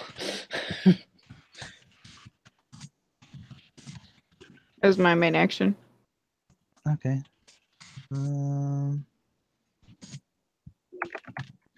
You're immune to being poisoned, and you're immune to magic penetrating thoughts and lies. Yes. That's my answer. Oh. So we're attacking them. That's great. That's going well. Well, I can tell you this guy is not vulnerable to anything, really. But he's immune to being poisoned because he's really good. That's me, essentially. And, this is us. And, we can't kind of really not kill him because then we'll kill ourselves, as Jebediah here has proven. Thank you. And, I'm going to go... not proven the concept yet. It is pretty Go clear, lips. and I'm going to go over to Douglas, and I'm going to pour a health potion in his throat. That's my action. Doesn't using the identify is That is one action. That's the main action, but I use my movement and my bonus action. You cannot use a bonus action to use a healing potion on somebody else. Okay. Oh, I thought that was the same thing. No. I don't know. Can I just place it on him something? You can give it to him, yeah. Yeah, okay, I'll give it to him then. Yeah, I don't know. Put it in his hands. Yeah, so I don't know. So that he gets a hint that he has to heal himself. I don't know. Okay. Thanks. And that is all I can do, and I'm gonna stand in front of him. All right. It's Shadow Douglas's turn, actually. Oh. Oh, but yeah, I thought it was my turn first on the initiative order. At least that's what's here. Yeah, that's slightly wrong. Okay. So Sorry. it walks for Shadow Douglas walks towards Douglas. Does that trigger the booming blade? Yes. Yeah, I'm going down. Roll for damage. Oh fuck. Stat question, not because I want to, but because I don't know. With a natural 20, would the booming blade's residual damage double as well? I would say that makes sense. Yes. Okay. Yeah. He takes in an additional 11 points of damage. Yeah, I'm down. I only had 3 hit points left. All right. He walks over to Douglas and he says, "Good. Nobody will have to tolerate you ever again." And he swings at you. At me? I'm standing in front of him. He's going to attack Douglas. Oh, what the fuck? And is a 23 going to hit? Yeah, it hits. Oh You are at two. You are two failed saves, Oh my god. and it's Did you your crit turn. him? Are you wait? Is it my turn yet? It's I thought it Douglas's was. turn. I thought it was 1 failed save per hit, unless it was a critical, and then it's 2 failed. He's unconscious, so he any hit against him is It's automatically a automatic crit. critical. Oh, okay. Oh my And god, now please you roll. please roll a level 10. And yeah, now you need to make a death saving throw. Oh, fuck. Is it- Okay, wait. Could I? Is it Could just I, a D20 or do you add a con or do you add something for that? Could I use No, what's it Just called? straight D20. Yeah. Straight 20.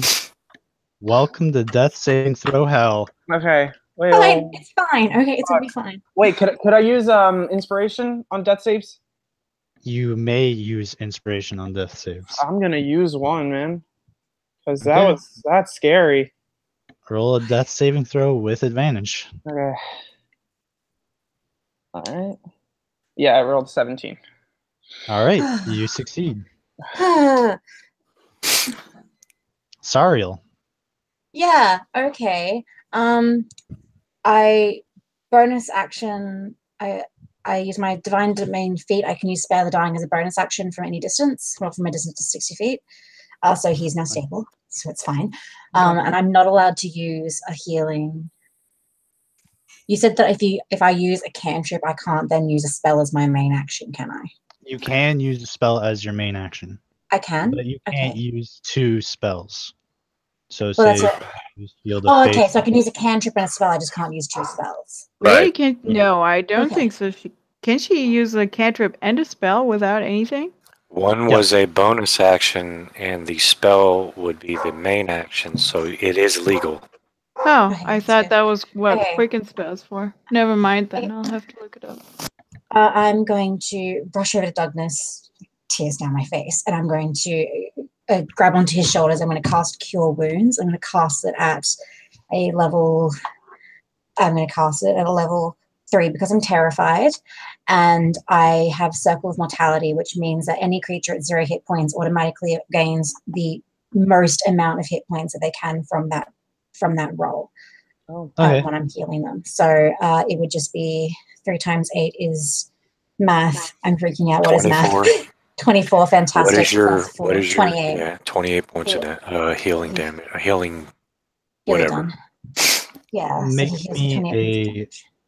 make me a wisdom, actually a charisma saving throw. A charisma saving throw? Fuck. That is no, it's fine. It's a 19. Okay. As you're healing him, he says, "You know, he let you die." He's But never, you he's continue. never failed me. Yeah. So the Shadow Douglas tells you that as you're healing, you can feel some sort of hesitation, but you force yourself to continue healing him. Douglas has never let me down before. I'm not going to let him down now just because you say so. Okay. come up. Okay, well, that is my entire turn. I can't do anything else. Free action. I'm going to ready my shield. I'm going to stand in front of Douglas. Okay, so as you heal him, you notice that the white energy kind of travels through the fog and goes down Seriously? goes down the line, and then comes back and kind of sears the shadow Douglas, and he kind of lets out a loud wail. Oh. But then after it passes, he kind of just straightens himself out. Okay. I mean, that's interesting, but please don't try to kill my friend again just so that we can do more healing damage to the bad guy. Actually traumatize me. Okay, so that means that radiant damage might do something, maybe. I'm back up though, right? Yeah, you are. You've healed for 28 points of damage. Hallelujah. That was terrifying. Oh god. And All I'm right. down at that was awful, but fine. It's fine. We're gonna roll with that. Ha! It's Shadow Remus's turn. Oh god. All right.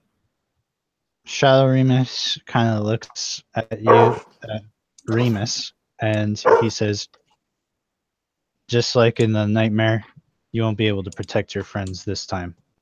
And he's going to put his Slayer's Prey on Siona, and he's going to shoot at her. But that's going to miss. So this dark arrow just kind of bounces off your armor, Siona. Okay. Whoa. And I'm also going to step in front. My spirit guardians are gone by now, right? Long gone? Yeah. Of course, yeah.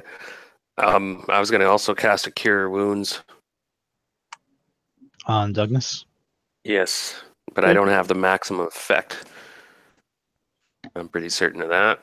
Okay. Well, it's doesn't he shoot twice? Extra attack. That's 12 hit points healed. Thank you. Horse, Okay. quickly, my friend. Are you okay? How do we defeat this creature? I have no idea. Yes, this other white Can we line. try to turn it or something? Evoke. I mean, I kind of passed out. I'll try it in a bit. So You're after that good. second heal, you guys are watching this other white line travel across the ground. And when it reaches him, the Shadow Remus's like fog cloud kind of gets just the dark fog that is attached to Douglas and that is going down the line starts to kind of just if you ever seen like leaves kind of burn away, they kind of just they don't even leave like a trace behind them. It's just gone. And once it gets to the other Douglas, the dark fog kind of blows back away from it, and he kind of just looks at Douglas and he says, well, you might be a coward, but at least nobody else will let you down. You can take pride in that. And he walks away back he climbs up onto the pedestal and he rejoins himself as a statue.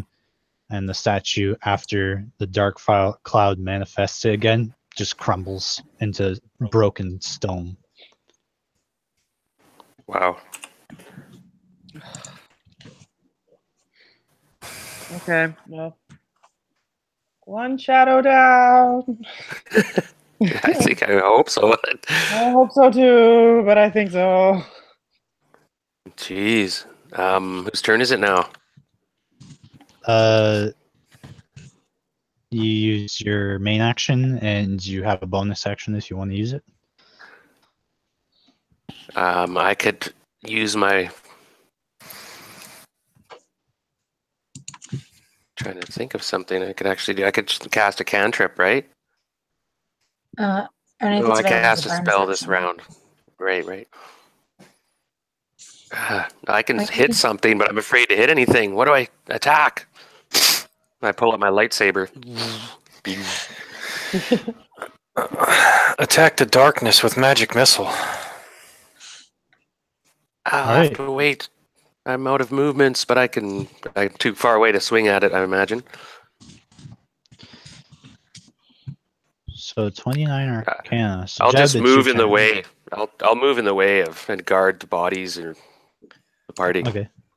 Ready action. So So Jebediah, the Arcana roll was to notice that these white trindles were the things that were damaging making the connection between healing the actual Doughness and damaging the shadow Doughness. Or would that be a different skill that I would need to roll? no, that makes sense. It seems that healing Doughness has hurt the shadow. And the other Remus is dead? No, Shadow Remus is still alive. Okay, so there's one down, so the shadow Doughness is down. Yep.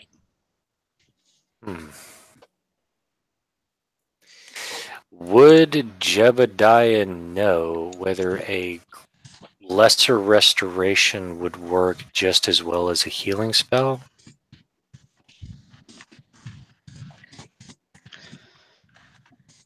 Or perhaps You would- protection from good and evil? You don't think so. Okay. All right. Well, then, as much as Jebediah is confounded by this, he's going to sling his spear over his shoulder, like slinging it over his back so that it's stowed. He's going to go up to Remus and he's going to smack him upside the head using the real Remus, using a 3rd level spell Sure, slot. please don't crit. He I think is that's pretty going to cast. What is that? 2d8, 1, 2d8, 3d8, 3d8 plus modifier. So the spell will do clear 1, 2, 3d8. Remus, you have received 19 points of healing. But I am full health. Remus, you have received 19 points of healing. And with that, Jebediah is going to look at the shadow Remus to see if it has been damaged by the healing effect that Jebediah has put on it. Well, whenever Jebediah comes closer to Remus, like to me, you can see like how he's like squinting the eyes and already know that he's like gonna take it now. Like, okay, guess I'll die, All right. You see the light kind of wash into Remus, and it doesn't seem to travel down the same way as it did to him, to Doughness. And Shadow Remus looks at you, and almost as if another persona that's just Remus almost mocks you, and he says, "Do you really think it would be that easy?" That's funny. He just dissed you. And Jebediah will look at the shadow Remus and say, obviously, or I would not have cast the spell. Fair enough. And that'll be Jebediah's turn. Okay.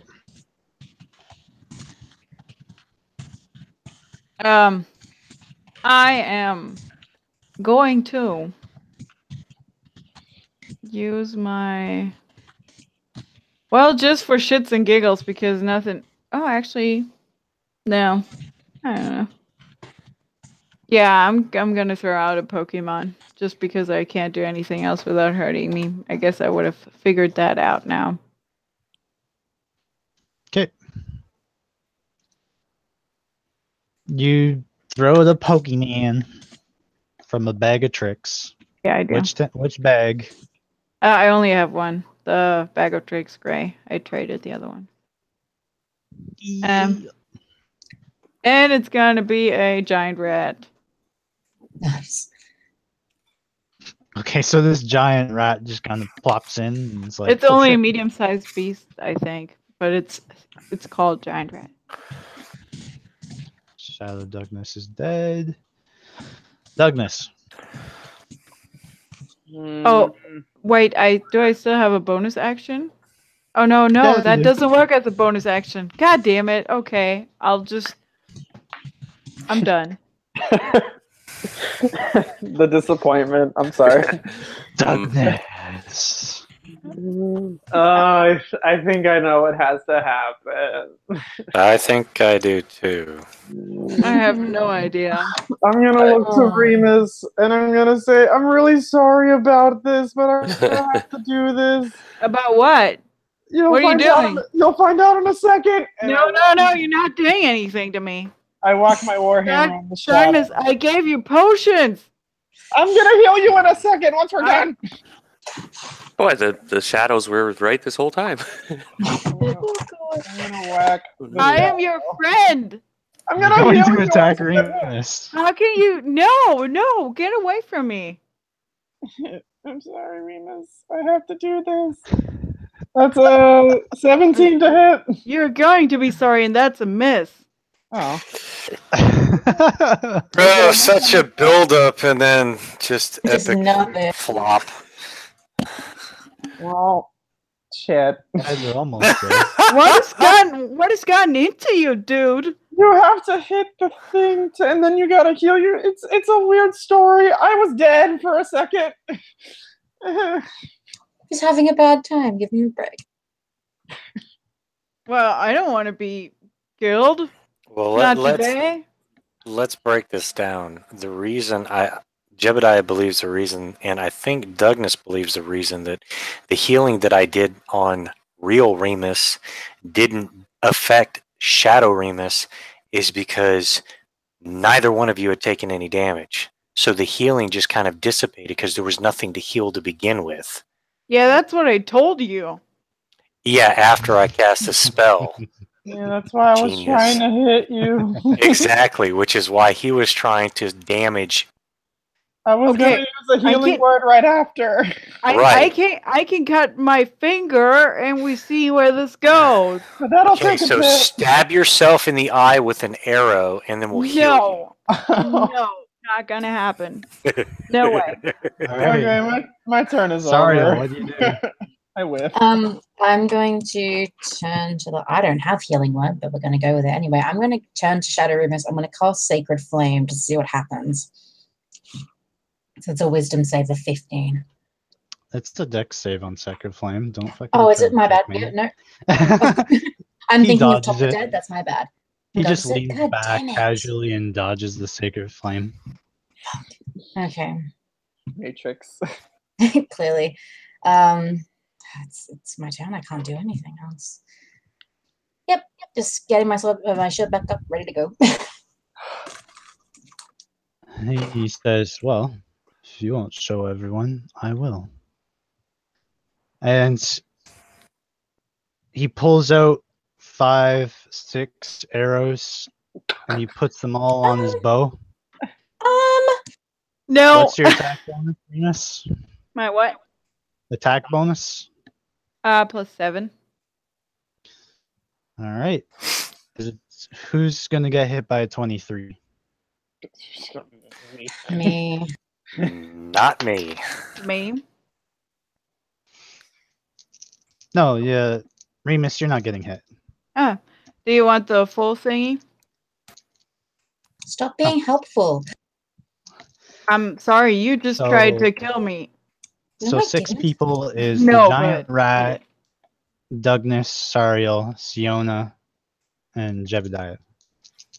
That's the arrow damage. IC is a 24. So you didn't hit me. Okay. How the fuck did So I that see will something? mess Mine's you. a 20, so I get hit. 1d8 plus. Can I jump in front of someone? You could jump in Sure. front of your shadow self and take all 6 of them. That could work. That is actually a good idea. I'll do that. Because that would be something that I would do. All right. I'll Do jump it. in front of it and I scream or shout, "No!" All right. Let me count up the damage. Good God Almighty, that's like 17. 18d8 plus 7. Fucking shit. Okay, we I'm got- just Yeah, no, actually going to plus go here. 6 times. It's fine. 7. Douglas gave me a diamond. We're gonna be fine. It's like plus 7 for each arrow, so plus 6 times 7. Oh shit, that's right. That's golly, that's 18d8 plus 42. I think I'm dead. Like I'm dead. Yeah, I'm pretty pretty sure sure you you're are dead. too.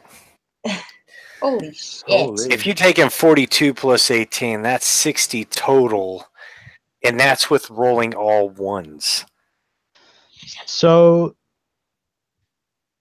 you jump in front, and all these arrows just sink into you as you kind of run over and jump in front of them, and you take 103 points Yeah, you're of dead. necrotic damage. Fuck.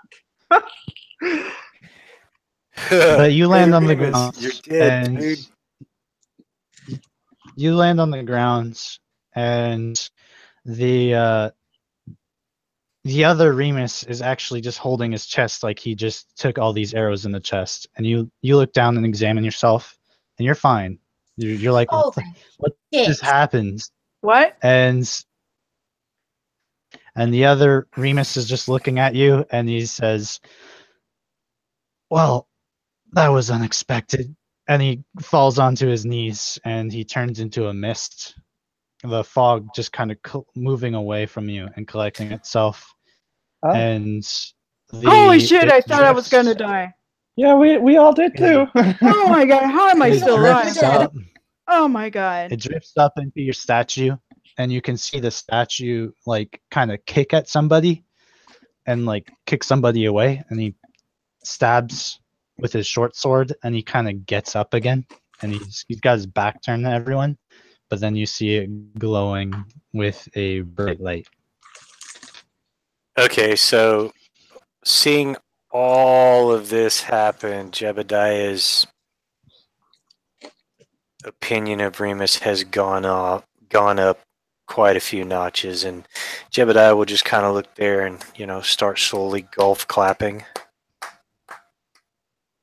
I'm gonna immediately just run to Remus. I'm like, Remus, are you okay? Are you okay? I'm so sorry. I tried to hit you. I'm sorry. I thought it would don't work. know. I'm sorry. And I'm gonna just examine his body, medicine check, just anything. How Like, am I Sarah still had reached into her alive? pocket for like components to cast revive. Like she thought you were fucked. Well, I didn't think like when I did Douglas, that. Yeah. roll me a Douglas. percentile. Oh gosh. Okay. All Shit. right. Wow, that's surprisingly average. 51 51 for a medicine? Oh, for the percentile. Just percentile. like for a medicine. What the shit? 51 medicine. I cure the cancer. You just glare cancer into submission. That's what you I do. can Wow. predict when you're gonna be sick. All right. I can tell you 2 months in advance. Anytime that somebody else gets attacked in your sight range, Mhm. you have to be a DC 18 wisdom save. And if you fail it, as long as you can see the person who got attacked, you are frightened. Oh God. This duration doesn't end until you take a short rest. Oh god. Frightened from what though? The person that got attacked. Oh wow. Oh fuck. I'm not sure I got that. When does he have to make the DC roll? When he stands? Anytime see somebody, any ally that he can see gets attacked. Oh shit. Wow. That's bad. That's very bad. That's also a really high DC. Mm-hmm. It is. Do you have some more of them inspirations? Yeah, I have a couple. But I don't Can know I if them all. cast lesser restoration spell? It's more of a psychological thing. Yeah. Okay. Every time he sees somebody gets attacked, he's going to be reminded of the events that transpired today, and he's going to become overwhelmed with fear. Be right back. Last flip, guys. All right. He can train himself out of it. This but is that will be this is that a will perm- be this is a permanent thing. It can't be removed. The only way it can be removed is if somebody uses some form of miracle on you, divine intervention, or uses a greater restoration. Oh, hey. Would I know that? No. No. He can train himself Greater out of it? restoration is level 5 or 6 spells. No. I mean, would I know that a greater restoration would cure that? No. No? Fuck. Okay. It's not a magic or something like that, so it's just something that affects you every time. Okay, well. I could fix it. Mm, All right. Yeah. Combat's over. yeah. Perfect timing.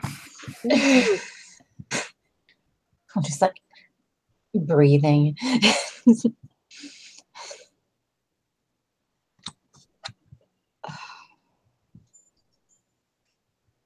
Yeah, can I make a con save to see if I faint? I think that would be. Okay. I think that would be actually really in character, because if you think you're gonna die and then like all of a sudden like I don't know, that's like just really intense. I don't know. I'll just do it. DC 15.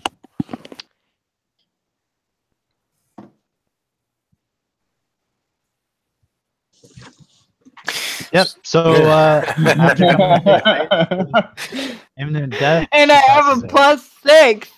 Wow. If it's plus So- 6 con, what the? God damn you people with your high constitution. So as you guys are sitting, like collecting yourselves, getting ready to go, you hear these stone doors. Like this, you see on the other side of the room behind the statue, stone walls that slide open. Uh-oh. I guess proceed forward. Sariel like just basically fell to her knees after that fight was over, and she's just rubbing her eyes, the fingers, you know, that when people are just like putting their fingers on their eyes and just like, okay. Oh, this keeps going, does it? That's marvelous. Okay. She sort of stands up using her shield as like as a way to brace herself. She stands. All right. I'll just head down. All Just right. walk forward. Sariel's sticking really close to Douglas. She just saw her best friend die, so she's not letting him out of her sight. So Douglas, as everyone else is kind of seeing these walls kind of open up, in Douglas's view, the other stone wall opens up, but he doesn't see the other ones open up. Oh no.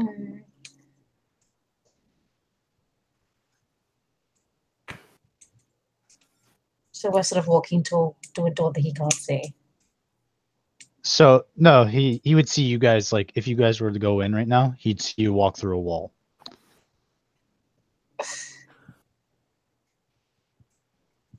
Wait, guys, why aren't we going this way? I passed out. Oh, The why aren't we doors are picking up small. Remus? More important question. I Just assume that Remus Remus, just you needed wake time up for after herself. you wake up after a minute. All right.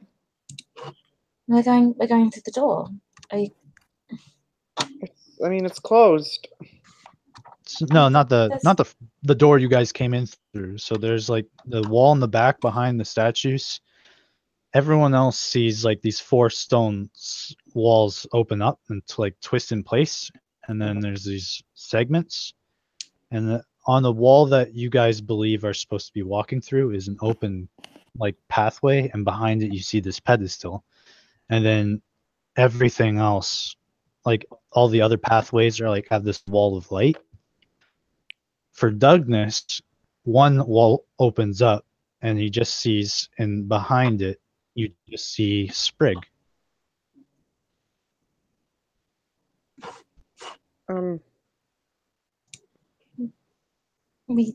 pathway's this way. No, it's this way. I mean, Sprig's over there. Do we? So we don't see the door that opened up for him. No, it's a closed wall. But I don't see anything there. The only way forward is this way. Could I make an insight check, just because I'd assume it's like the illusion from the last temple? Yeah. Or something like that. I don't know, some kind of check. Anything you want, or something like that. All right. Which one would it be? I wouldn't know. It doesn't matter. Roll insight. Okay. Ooh, good. 17.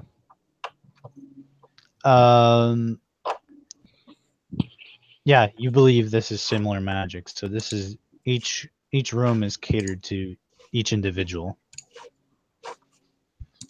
Hey, Alex, did you say the cloaks would take 7 days or 14 days to make? 14. 14. 2 weeks. Oh, okay, my bad. I thought you said 7 days. And even if it was 7 days, you would have been out at sea by now.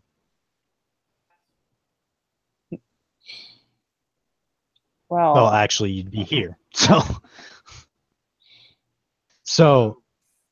Stop eating the chair.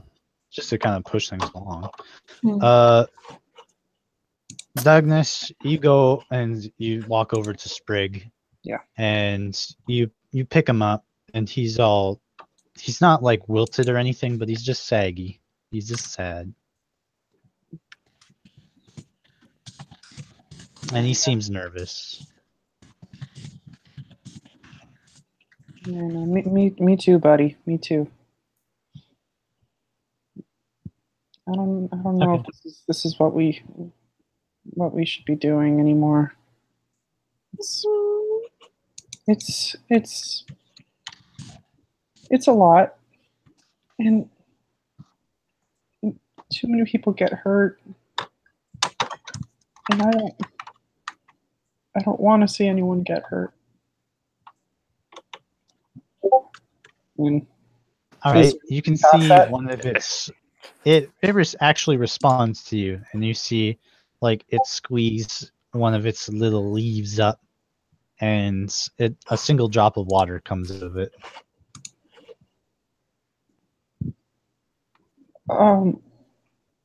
That's new. Is there anything beyond Sprig? Sprig, after like he does that, you can see like he's on the other, like normally you're the one, telling positive things, to do good things, and you although he's like nervous and kind of frightened, you can feel that kind of behind that kind of anxiousness. Like he's trying to cheer you up, so he tried to give you some water. Sorry. Hey, thanks, buddy. So I mean, I don't need the water, you do, but you keep that one. All right. You keep that one, buddy. So you pick him up again. Yeah.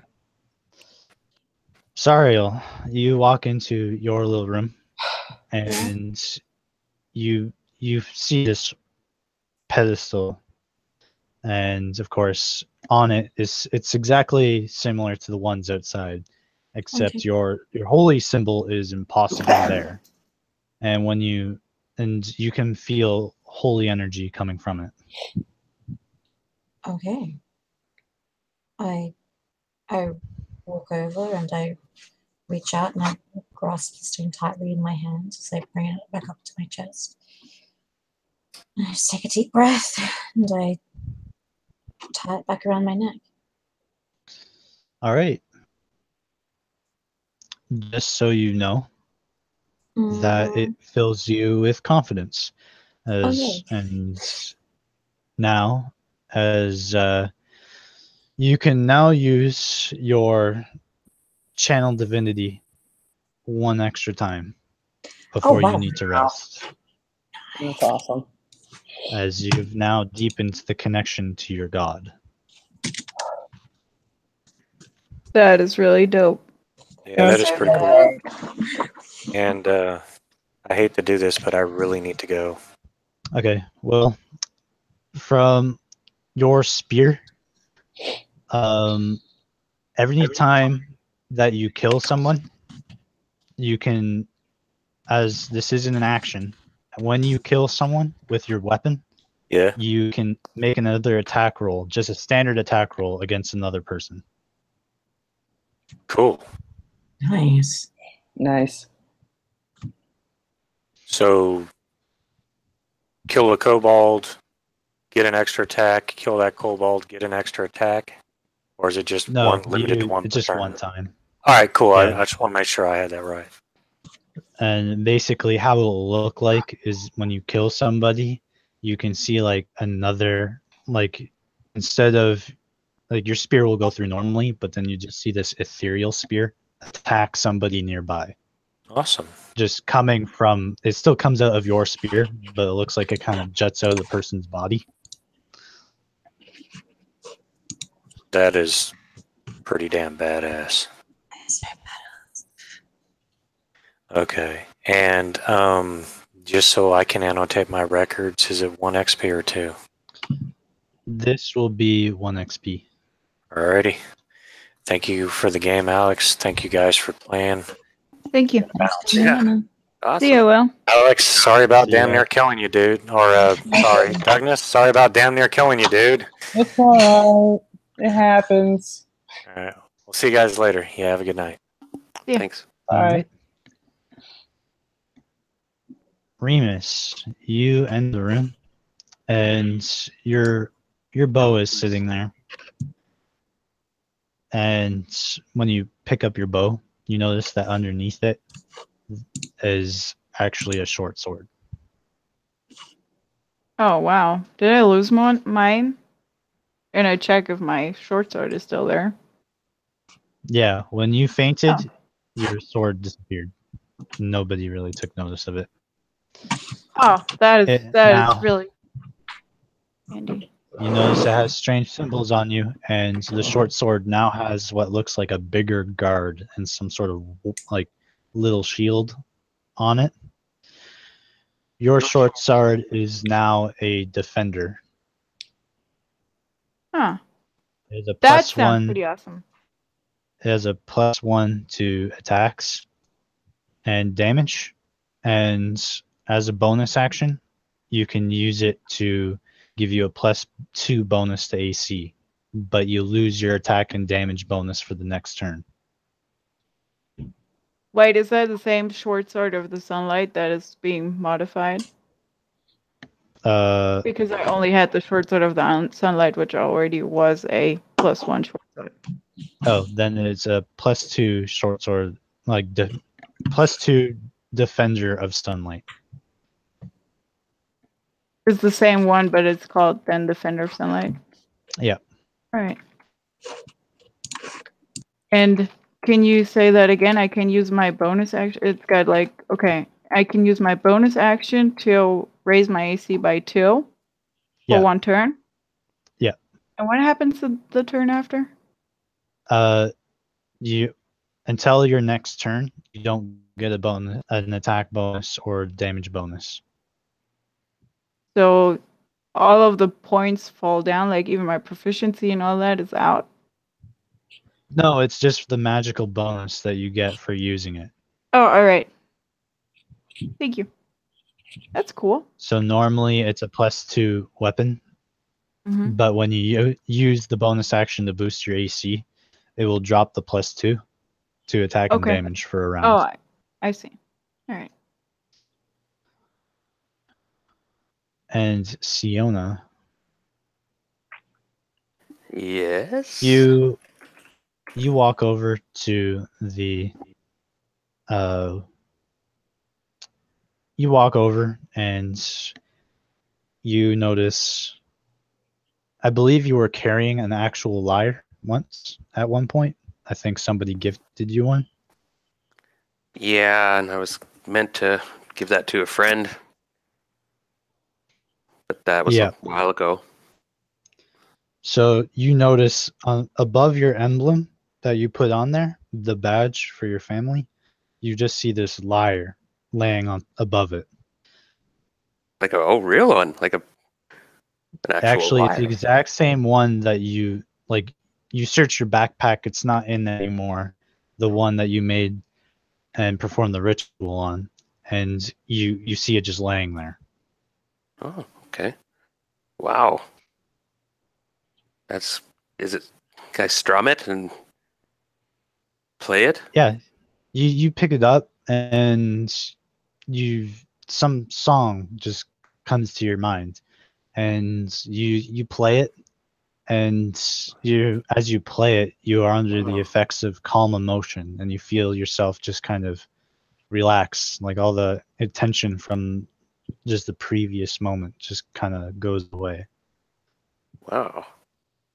That's awesome.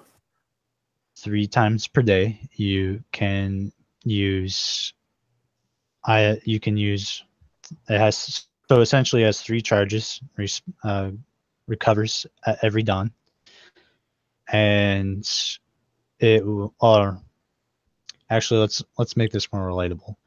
It has 30 charges. It recovers every full moon, and it can cast Calm Emotion,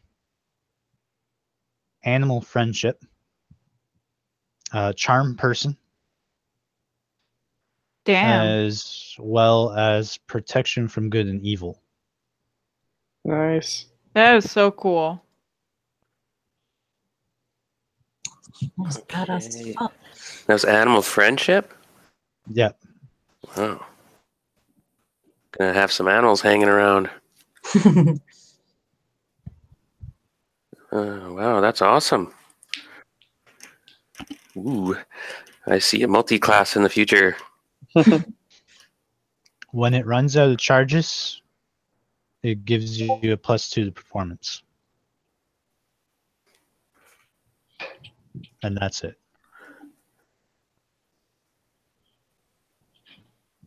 That's awesome. And as all of you kind of just step out of this room, everyone kind of sees what everyone got. And I'll calm all our emotions and play some music. Celebrate. Sarah doesn't really stop to look at everyone else. She wants to go see if Douglas has left wherever he went. Yeah, Douglas is just standing there with his potted plant, which is trying to comfort him. And every now and then you see it dripping some water. It seems really hard, like it's leaning in, trying to like drip some water on his thumb, but it can't quite reach. I walk over and I grab him by the hand, and I can't grab him by the hand, he's holding his plant. I would like to sort of like supporting the plant. I'm going to move, sort of like guide him to raise his arm slightly so that the plant can drip the water on properly onto him. And I want to say that, you might not think that you have it in you and that you can't and that you'll freeze, but I know that that's not the case. And when it matters most, you'll realize that too, I hope. And I hope I get to be there to see that.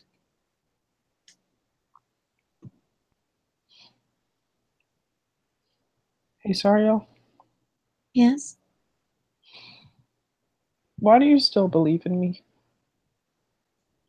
Because you're my friend. Whenever I've been in trouble, you come through for me. The last time we were in one of these hell places, you protected me. We protect each other. Yeah, except for me, right? You're not here. You be quiet. I'm not there. Are we not in the same room?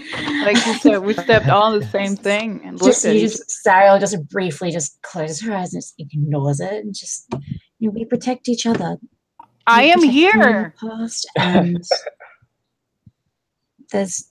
you've never given me any reason to doubt you. Never once. No matter how much you seem to think you haven't once given me reason to doubt you. Yeah, he didn't want to kill you. God damn it, Remus. Jesus Christ, Sandra. No. This only makes sense for my character, so. Remus is right.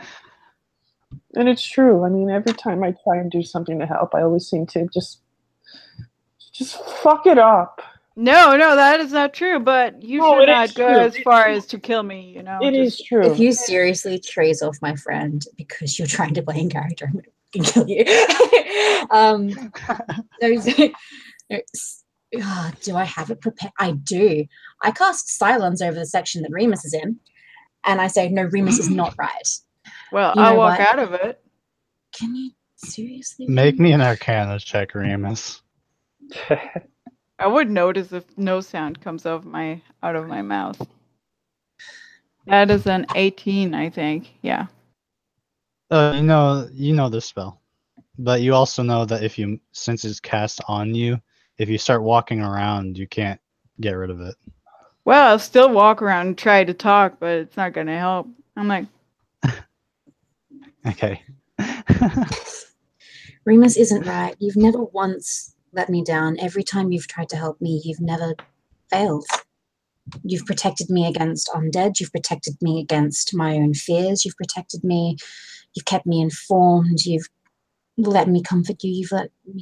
You're the first person I've ever told that story to about my parents. You've never given me a single reason to think that you wouldn't be there for me, or that you would fail, or that you would do anything of the kind. I know that at the moment you don't believe in yourself, but I hope that you'll let my belief in you help you in some way until you find it. Sorry, I appreciate that, but what about all the other people? I mean, just in the past couple of weeks, Zarkon died and came back. Remus, I couldn't stop Remus from dealing a deal with a demon. Now I tried to help him, it didn't work. Jebediah doesn't think I'm. It's too much. It's too much, and I don't know if I can do it anymore. When I lost my parents, when I nearly lost my faith, all of those things were hard and they were terrible, and as horrible as they are, sometimes they're just, I wouldn't say they're learning experiences because that's a terrible way to put it, but it's not the end of the line. It's not something that means that everything ends here. It doesn't mean that it's never going to get better. Well, it needs to hurry up. I know the feeling. Because right now things are really shitty. I know. And Sarah just gently hugs Douglas because she knows that there's not much else she can say at the moment, that things are just a bit, they are shit, and it's, it doesn't do any good to tell him that, it's, it's not as shit as you seem to think it is, but she sort of hugs him and is very careful of Sprig, but she sort of keeps an arm wrapped around him and just sort of lets him know that she's there and that she understands. I'll just hug her. Sarah hugs him back. All right. And I'll let it drop on Remus now as long as he keeps his mouth shut. All right. None of that is true, and you know it. Oh, I can talk again. Can you hear me? Yeah. God, thank God the spell faded away. Yeah, next time, please don't kill me the first instant you think that is going to happen. He didn't touch you, Well, Remus. You need to He stop. tried to. saying- He tried Did to. know. Thank God I had my shield. Remus, Douglas, I'm sorry. That's fine. I'm not mad. Okay. Douglas, make Forgive me a charisma save Oh, great. with Oh, advantage. With disadvantage. No, with disadvantage. Great. Fuck. It's not like I was great anyways. Oh no. Oh, I actually rolled really good on both though. That's good. Yeah, so 15 minus 1, 14. As you take Sariel's embrace, you feel your holy symbol's power fade from you. Oh shit, that's bad.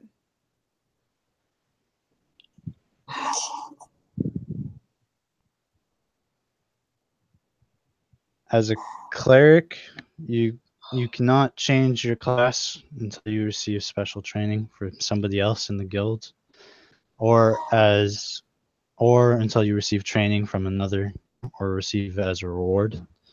You cannot channel divinity, and you cannot cast any spells from your spell list. Oh. Wait, why do you look like that? Something just happened? He just freezes. I'm sorry. I didn't mean to hurt you or anything. You know, I talk a lot and stuff. I didn't mean it, okay? I did not mean that. I mean, I could have Why taken a don't- hit from you. Why don't you all make Arcana checks? Except for Douglas. I'm just gonna go to my knees and just clutch the symbol and just start crying, just bawling. Oh my god, no. Remus, you're completely insensitive to the situation. You don't know what's going on. I am still thinking I'm responsible for the fact that he's like going on his knees now. So Sorry, I'll give you advantage because you are real close proximity to that kind of. Okay, good, because it was a really shitty roll. Okay, that's better. It's a 15. Okay, Siona. I got a 2. Oh, yay. We're doing really sorry, great, guys. Sorry, you're the only one to notice his divine power fade from him. Oh my god. I am really sorry, Douglas. Did I say something wrong? He would drop Sprig at this point. Yeah, no, he'd drop him on the floor. Oh, Like- good. Can I try to reaction catch that? Catching? Because I don't want... Sleight of hand or acrobatics, your choice. Oh, both of them are shit, so it's fine. That's fine. It's a natural 17. It's an 18 either way. Okay, yeah, you see him just kind of you see the potted plant just kind of slip out of his hands as he like reaches up to clutch the symbol of cord around his neck, and you almost instinctively just reach down your hands and catch it. Just don't want to lose his best friend. And then I go to my knees with him, and I'm clutching his hands. And just, I don't know what to say to that because I'm a cleric as well, and the idea of that happening terrifies me. But I make sure that Sprig's okay because I know that if something happened to him, Douglas would be a wreck, and I'm just clutching his hands. Oh, Douglas is already a wreck. I know Douglas is already a wreck, but if he He's lost just Sprig, sobbing. He's gone. He's gone. He's Oh gone. god. He's I am gone. sorry. Do you want money? I can give you like a blanket, and I have a lot of stuff. I have like He's not even- jewelry or something. I'm really Douglas, sorry. Make me a perception check. Okay. Oh, god. That's a natural 20. Of all the times to get a natural 20. You My God. are What? kind of between your teary-eyed mess and Sariel like catching your plant, and you're just distraught and he's trying to support you, and in the corner of your eye turn to look and you see Cord walking out the room.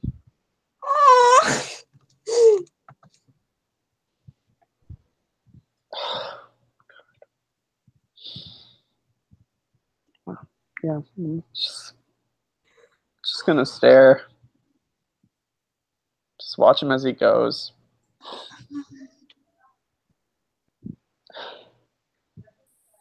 Yeah. Remus turns to Siona. Did I just do that?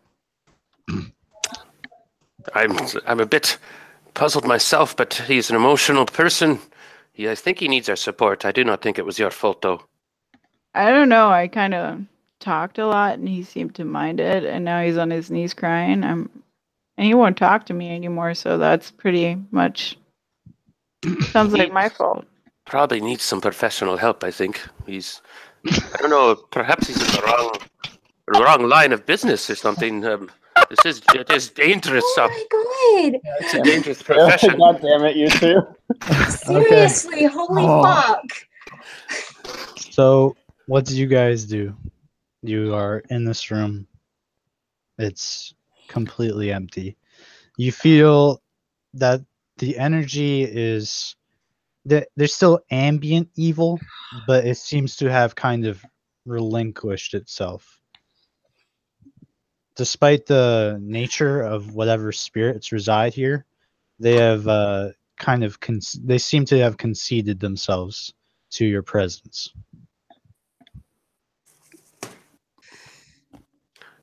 And Siona is sincere. She's like, I think he needs our help. He needs our support. Yeah. Let's go to him and comfort him. Well, let's be careful that we don't get a misunderstanding. We go toward him and I and just say, look, we are here to support you. We will move forward together.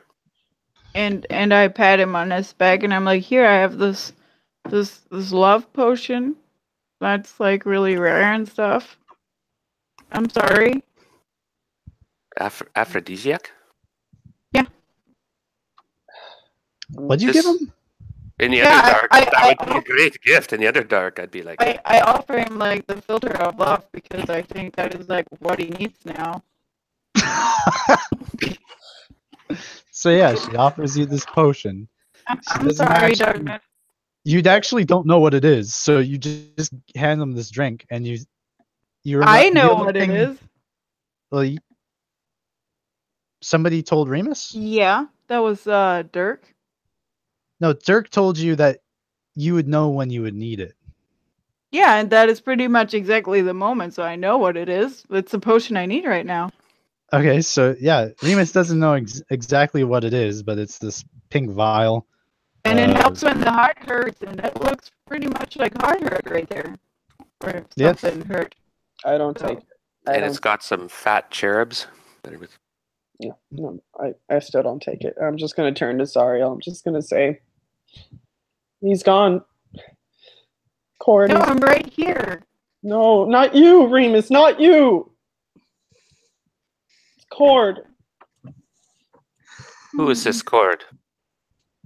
Oh, make me a religion check before you say that. Please don't just keep talking. Oh my god, both of you. Who is that, me or him? No, it's Siona. Siona, make me a religion check before you jump on that bandwagon. It's awkward when you're raised to draw and you're like trying to console somebody with that aphrodisiacs and religion. I haven't. Cat's in the way. There's the roll. Oh, where'd it go? 18.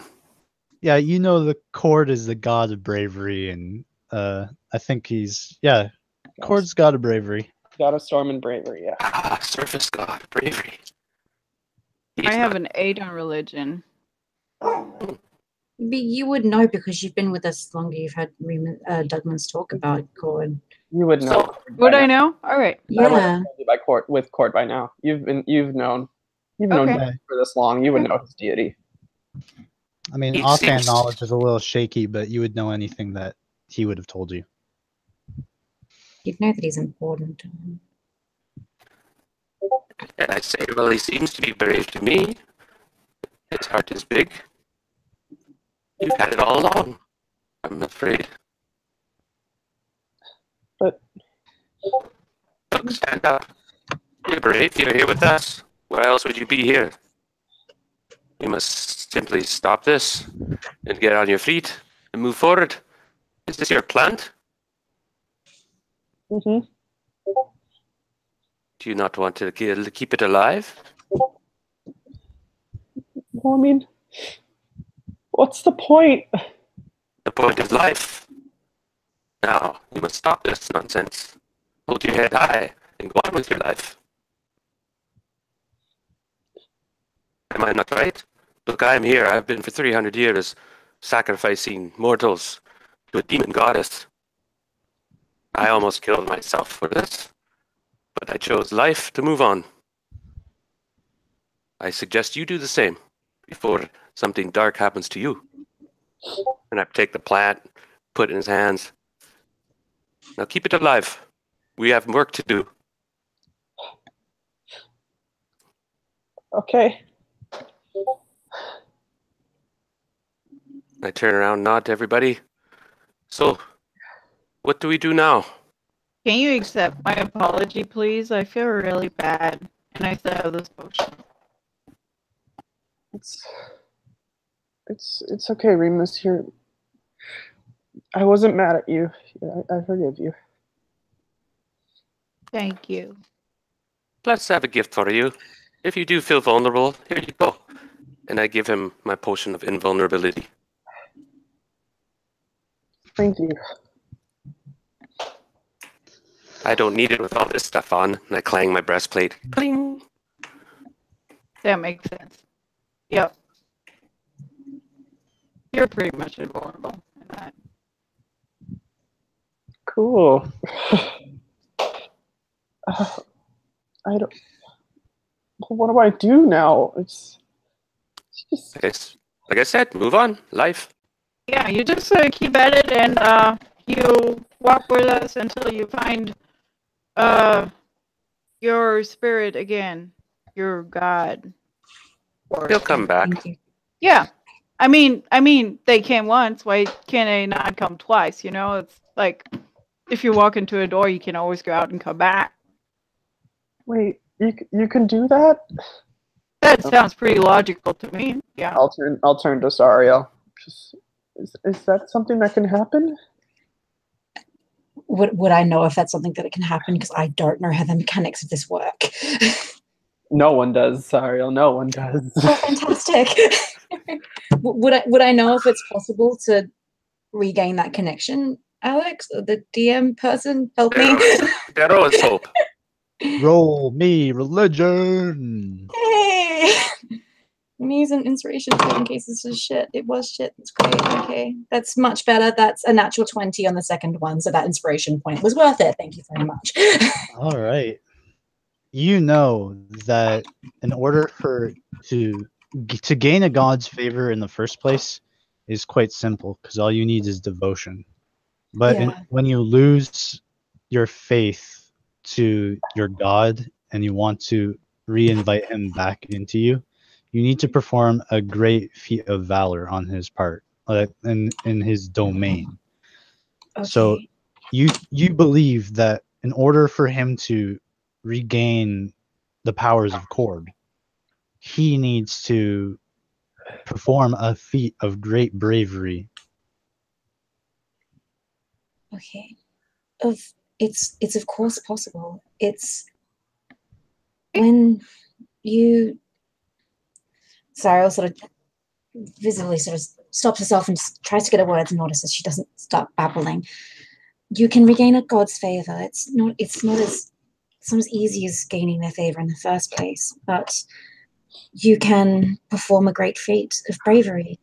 If I know of Cord, if you perform a great feat of bravery, there's no reason he wouldn't come back to you.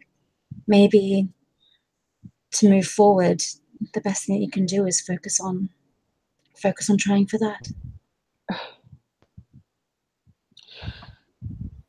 But what if I let him down again? I mean, no one can say that you won't. It's one of those things no one can guarantee anything, Douglas, but I believe in you and your tenacity, and you're always willing to stick with things. I think that if anyone could do it, it would be you. There's That's no right. reason not to try. I mean, you did it once, right? It was a lot easier the first time. Well, But I you don't still know. did it the first time. He saw something in you, Douglas. He saw something. Also, you have friends now, like me, and like the owner here, and he clanks on her armor, like her and Ariel. So Douglas Cord saw something in you. You don't just gain God's favor. You know, he saw your devotion. He saw that, and he saw something in you that made him think that you were worthy of his powers. That to me says that you have that capacity. You just need to embrace it. You just need to fight for it.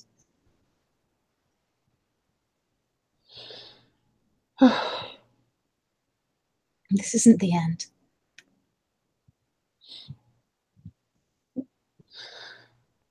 He takes a deep breath, takes a little bit of a pause, but then he stands up and he says, "No, it's not the end. It's not. I'm not going to be that kid who just sits around anymore. When I didn't have Cord, I didn't know what to do. I didn't. He was that guiding light for me, just something I wanted to be. And now I'm back in that place again." but you're not alone. You know, I'm not. I think I can do it. Hell yeah, you can. Okay. Sarah grabs his hand and holds it tightly and gives him a nod, and there's no doubt in her eyes. She 100% believes that if anyone could do it, that Douglas could. Yeah. Can we do one little thing before we do that? Of course. Can we get out of this freaking cave? I feel like that might be best. Yeah, let's go. Yeah, let's just get out of here. And she keeps a firm hold on his hand as they head out.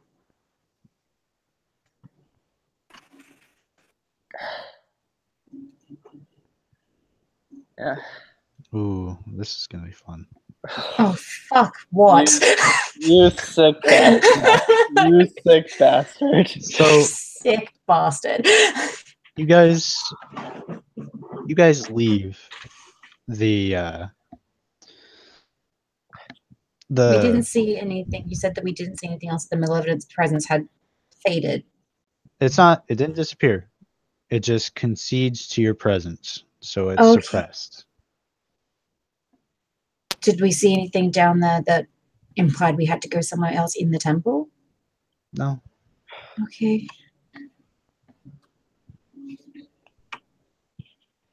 So Yeah. you guys move out and you start climbing up the precarious stairs. Mm. As you get up to the top, you guys check your belongings. It's all there. Okay. You make sure everyone's okay. You all start heading towards the boat where it last was. You've only been there for maybe 5 hours, given the sun's position. Yeah. As about halfway back, Douglas, you see Cord. He's standing in the middle of this, on top of this hill. When you spot him, he points his warhammer to another direction. When you look around to see if anybody else notices, you don't see that anyone else can see him. I'm gonna shout to him. I'll make it up to you. I swear. He To, Douglas, he what pounds do you his chest to with his me? hammer, and he points it into another direction. Douglas, what are you seeing? I'll do the same thing. Well, I mean, I'll pound it on my chest.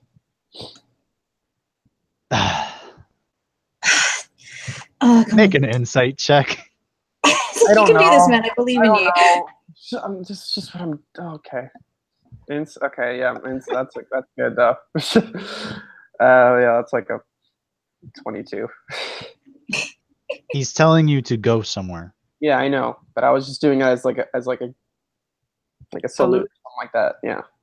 Okay. Do you split off and go that way? Yeah, I'll let them know. Wait, he pointed in 2 different directions, right? Yeah, so you guys are walking one way, and he's telling you to go another way. Wait, guys. What's up? Yes. It's this way. What is? I don't know, but he says it's this way. Well, then we'll come with you. I'd realize he's talking about Cord, right? Yeah. He said Cool. that. I turn to him and say, does it look like he wants you to do that alone? Does it? That's a good question. Yeah, I don't want to impose myself on it if it sounds like it's sort of a way for if Cord's trying to give him a way to reconnect with him. If he wants him to do it alone, I don't want to impose. You see lightning clouds start to appear around the demon sea. Okay, so it would be dangerous to sail. I'm guessing we can go in that direction, probably. Yeah, I think you can come. A lightning bolt strikes in between you and everyone else. Okay, no. You can't come. Yeah, that looks like a no to me. We can't go. And I let go of Douglas's hand and I step back and I give him a look. I meet his eyes and I give him a solemn nod and say, I believe that you can do this. I give him I like know you 7 can. more potions of healing. Like Okay. that's all I can do.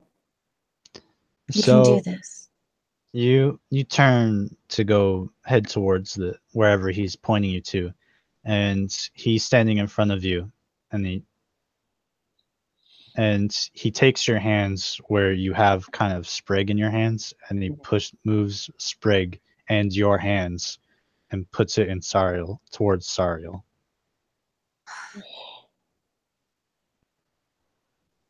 He doesn't ever not lock eyes with you as he's forcing your hands to give Sprig away. Yeah. Sariel holds Sprig's pot gently and just looks at him and, do you trust me to take care of him? With my life. Yeah. Sariel gives him a smile and says, and I believe that you can do this. Good luck, friend. Thank you. She just leans over and gently kisses him on the forehead, and she bundles Sprig up in her arms, nice and close. I promise I'll come back. Do you have any special instructions? Nope. But I know where to go. No, is there any way you want me to care for Sprig? He's a plant. Just love him. Water would be nice too, right? Huh? I'm not too into plants, but I think they need water. Yeah, they need water. Yeah. Yeah. There you go. He's a plant. Of course. And All I right. pat him on the shoulder and give him another smile. Hello. All right. And so let's continue. Everyone else moves on to their keel boat as the storm starts to brew. The driver the pilot of your ship, so to speak, he says, we can sail back now if you want, but there's a big storm coming. Well, you are the expert in this situation, sir. Would you recommend it, or do you think that we should wait until calmer waters? He says, well, it'll only take us about 4 days to get back. If we wait for the storm, if we go in the storm, it might take longer. Or, we'll sink. I think Yeah, it that's might be an why. idea to wait here. Is it possible to get... Would it be possible to get at least slightly further away from the unhallowed ground? Like, would I be able to pinpoint where the unhallowed You ground guys starts? it's like nighttime by the time you guys arrive to this spot. But like, so are we away from like the evil ground that the spire is in, that the spire has become? Like, we're not going to be in any danger because we're sleeping on unhallowed ground. Okay, good. Okay. So I turn to others and say, I don't know about you, but I actually suggest that we wait until the storm passes. I don't fancy our chances if we try to save in it. All right.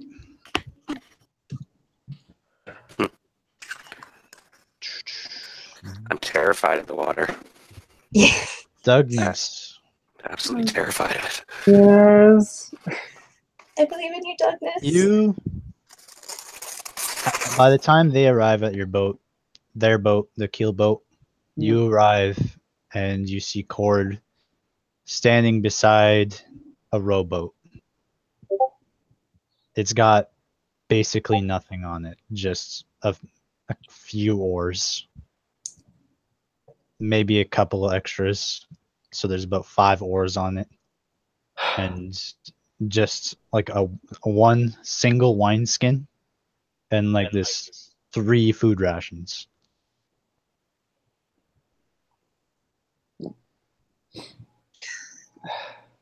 He says, "Welcome, my son." Glad to be aboard, Captain. Where to? He looks to the brewing storm that is enveloping the demon sea. And he says, "Place your belongings here." And he points to the ground in front of him.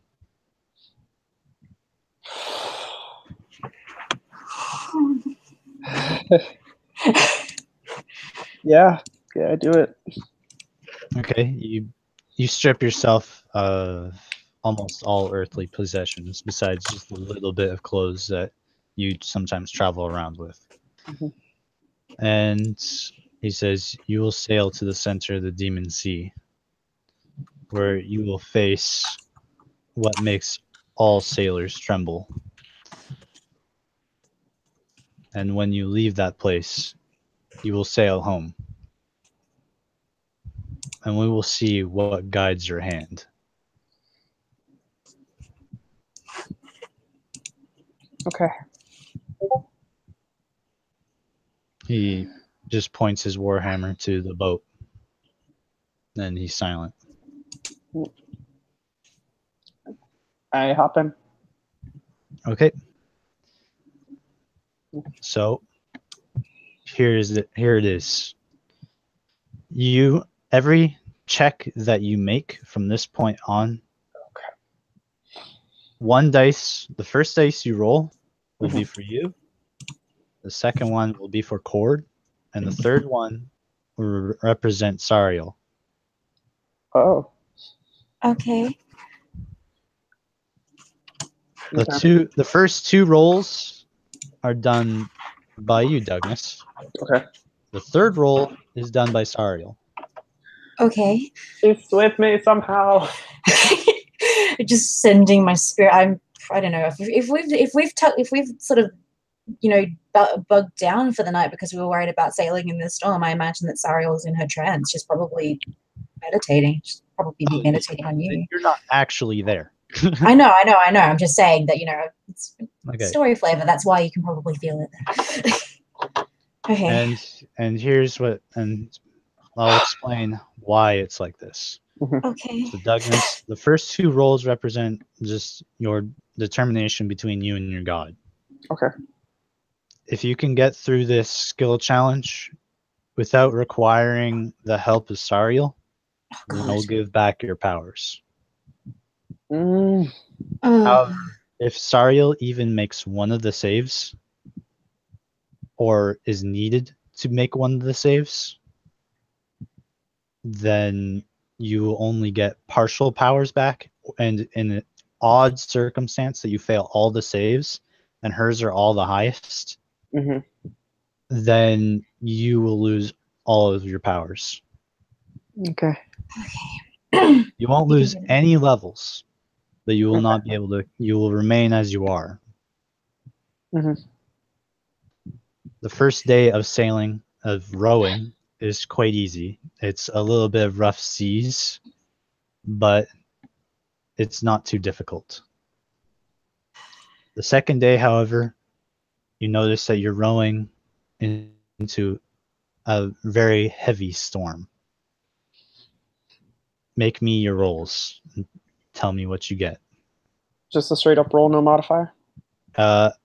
You can use athletics, Okay. or you can use pilot, or you can make a pilot water vehicle How does that using your work? wisdom modifier. Oh. So if you're proficient with piloting water vehicles, I think I you am. add your proficiency bonus, and then you add your wisdom.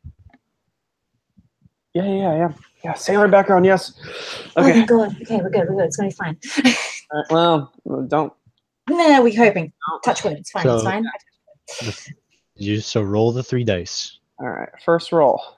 That's good. That's 14 plus 7, so 21. Okay. Sorry. Nat 20. All right. That's good because he beat the DC. Okay. So So you're my save is rowing everything. and you're kind of flexing as you have the which roll was which one won, by the way? Was it your first one or your second one, Douglas? My first one. Okay, so you're sailing through the ocean.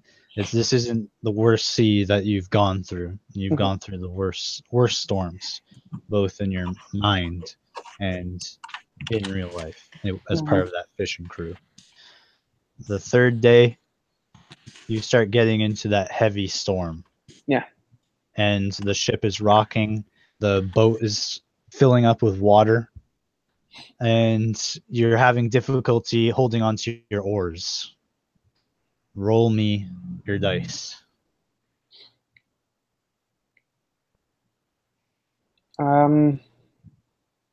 18. I won that one again. What was your so 18 was natural, or No, it was 11 plus 7 for me. and that was your first roll or second roll? Okay. That was my first roll, and then Cord was 7 plus 7, so 14. Okay. Sorry, Oh, do I have to add anything to my rolls? you use his bonus plus 7. So I got a 23. All right. You are slipping up. You are losing a bunch of your oars. And Cord, you are trying to kind of use Cord as your guide, but you can't get Sariel out of your head. Mhm. As some of the ore, you let go of the ore for a moment, and when you think of Cord, you just can't place that feeling. And then when you think of Sariel, you're like, I can't die here. And you grab onto the oar and you pull it back. You manage to put all your feet down and hug the other oars with your legs.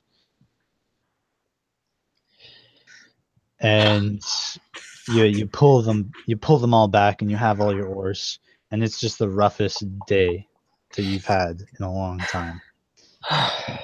But you manage to drift out of what you look back to. You're so focused on holding onto your oars and just paddling as hard as your arms can go. And you look back and you notice that you just rode out of a whirlpool. Whoa. Okay. The fourth day, you're still going through some heavy rain. make me a Constitution saving throw. Two of them, right? You get 2. She gets 1. That's And by this good. time, everyone else is already halfway back to the journey of Illumina. Okay. And that's a 21 Constitution. That was the second one that got that. Okay. That's good because I got a nat 1, so that's better. Okay.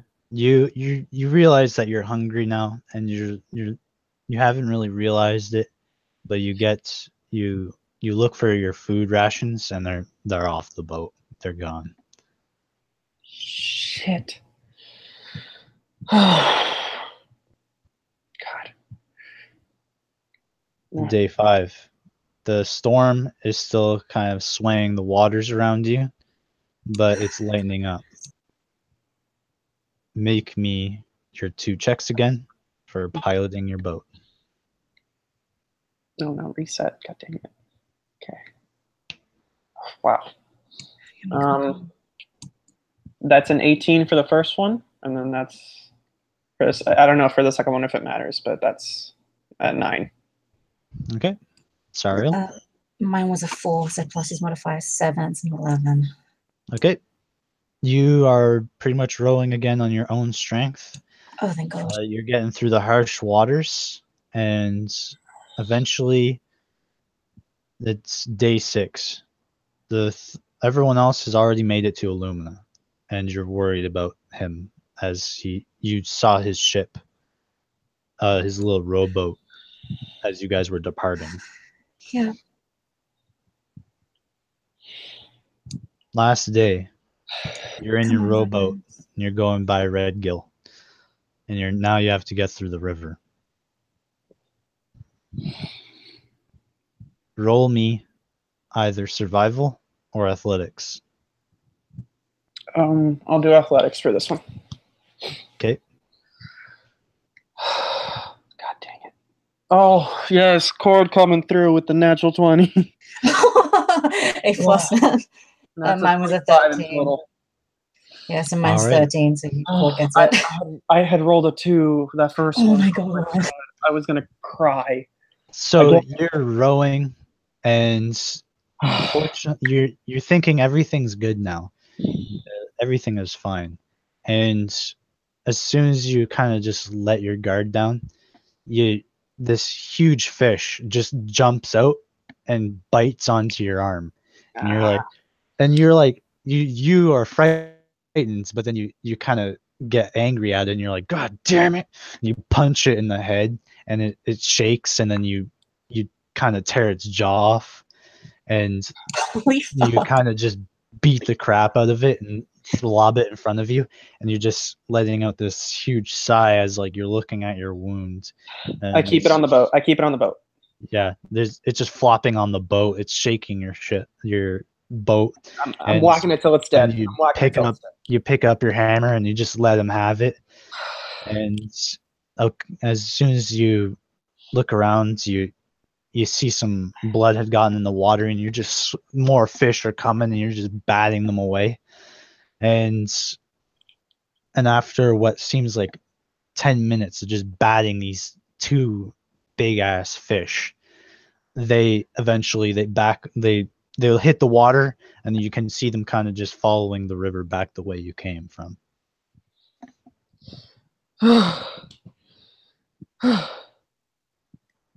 You start sailing away, and you make it to Illumina. 1 more check.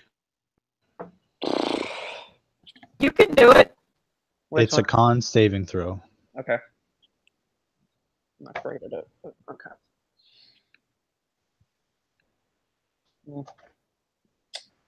14. Okay. Sorry. 9. You got what? And I don't know what his con modifier is. I rolled the 9. Plus 3. Okay, so it's 12. Okay, and you got 14? Yeah. Do you want to use the inspiration on that? Because do you still have inspiration? Yeah, I've got a couple. I would kind of. Yeah, I'll use one. I'll use one. Okay. Who are Who you else? giving advantage? Cord Yeah. or you?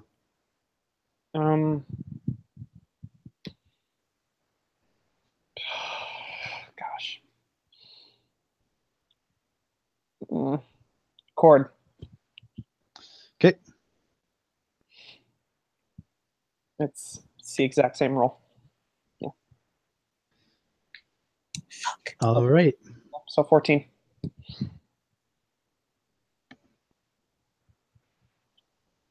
So you are on this rowboat and you kind of just make your way past all the ships.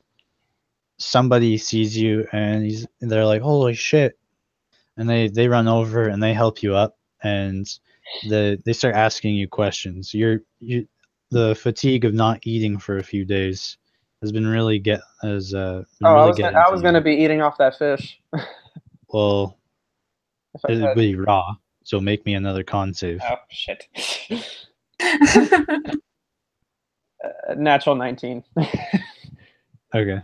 Sorry, I'll roll. 7 plus 3, so 10. Okay.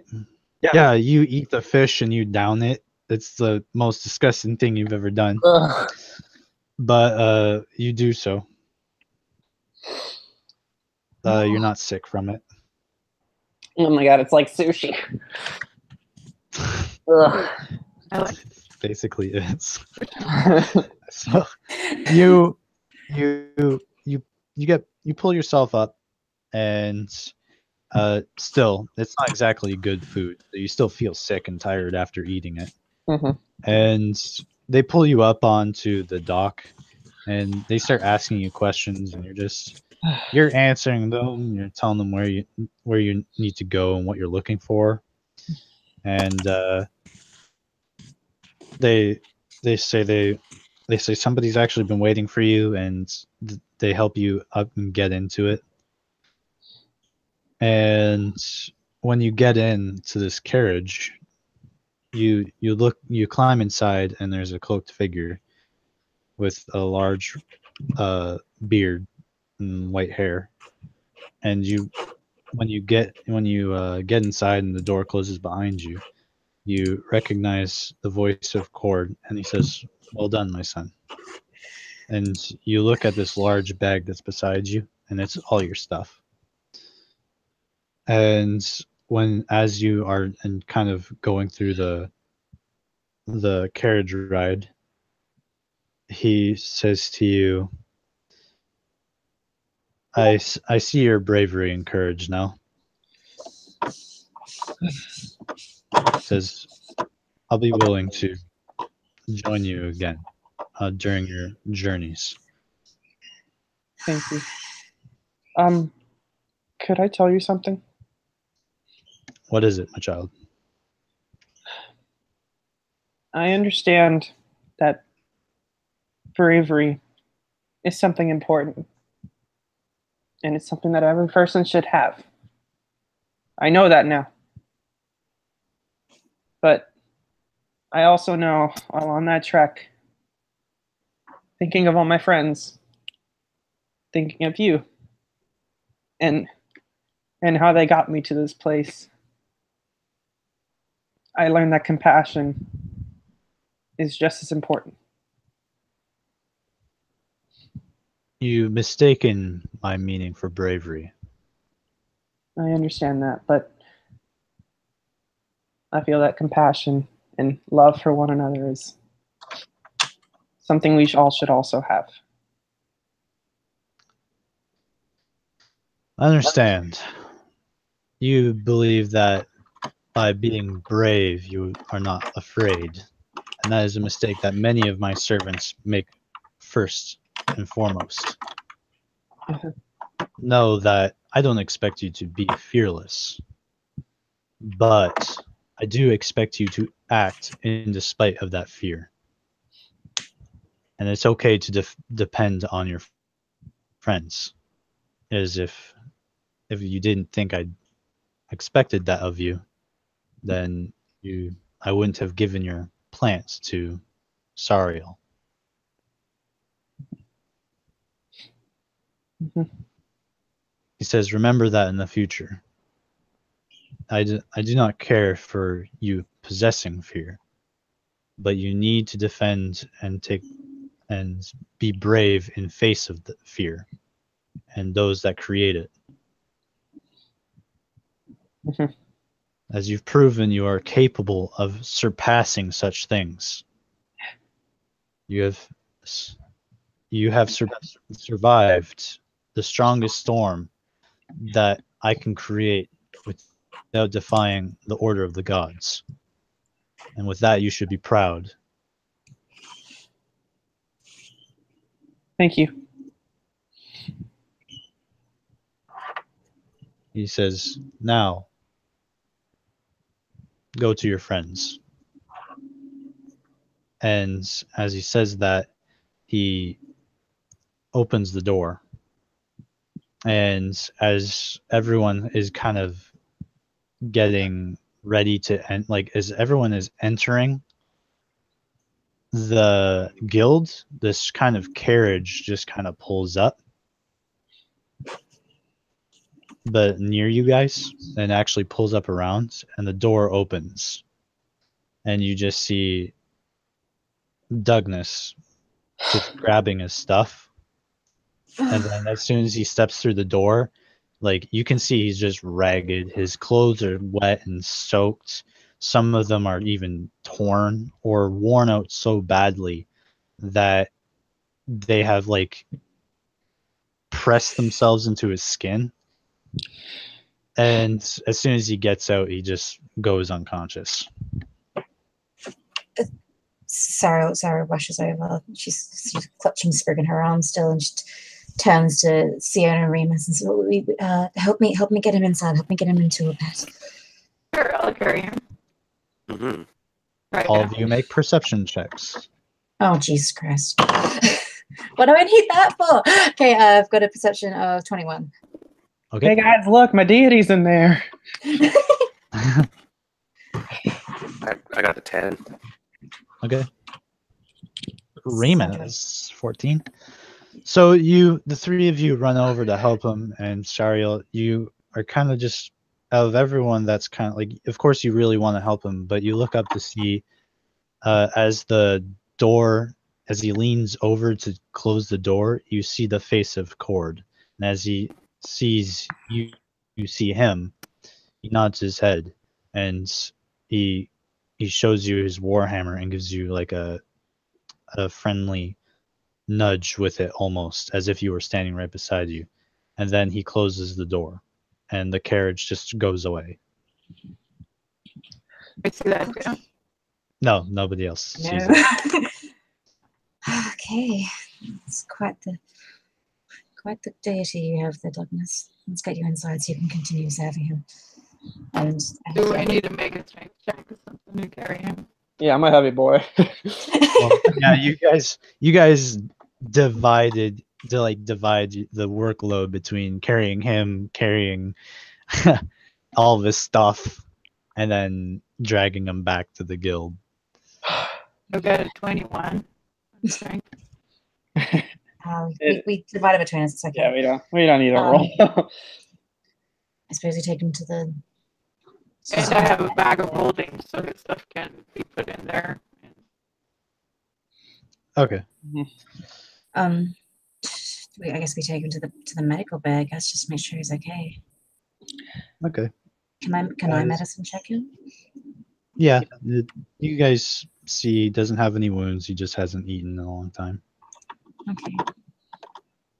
So I'll go to the guild cafeteria, whatever we have the guild hall. I'll get him some simple broth, just because I realize he hasn't eaten in a couple of days. Don't want to shock his system. So I'll make sure that Sprig's on the table beside him, and I'll because we got back in one piece. I'm guessing it wasn't as traumatic for us as it was for him. Okay. So I'll stay with him until he wakes up, and I'll make sure that when he does, I'm feeding him some broth and some water. Douglas, Yeah. you have all your spells and abilities back. Congratulations. Am I still afraid of everything though? Yes. Okay. other downstairs. Fair enough. Don't worry, I have plans. Just remember Cord's words. Okay. Alrighty. And with that, we'll end the game here. Holy fuck, man.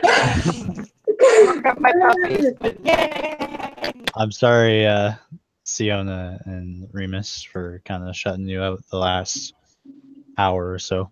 This was entertaining for you guys. Oh, and then yeah. Oh, that sounds awesome. I was ready to give him like inspiration points, but he didn't. I want to take a nap. It's like it's lunchtime. I'm just literally sitting here going, I need to go to sleep. I need to like fill up with some blankets, maybe watch some Netflix. I need to think about my life choices, man. What the hell? Why did we do this? Why did we ask for this style of game? It was clearly a bad idea. You God. only have 2 more parts left. Oh, 2 more left. That's great. So I'd like to thank everyone for, of course, my main party for playing this series. I would like to thank Darren for coming in as a guest. I hope this has helped him in his character. Oh wow, totally. that was really well played, everybody. Yeah, And I like the cat. The all cat's of a good you accessory. gained 1 experience, as well as 200 gold from the High Priest. When you Yeah, I have a bone to pick with him. There were no undead there either. the shades are technically undead. Technically, God, he's just sending me on traumatic missions. It's fine. Pilgrimages, that makes sense, but still. I mean, you can be mad at him, but he's just telling you. He's just going to tell you that these pilgrimages are necessary for you. I know, and I feel that's the annoying thing. Is like I'm slightly mad, but I also know that they're necessary and that they will help me us all grow and stuff like that. So I'm going to keep doing them, but I'm going to be slightly mad about it. Plus, Douglas can keep the 10 potions that I gave him. Yeah.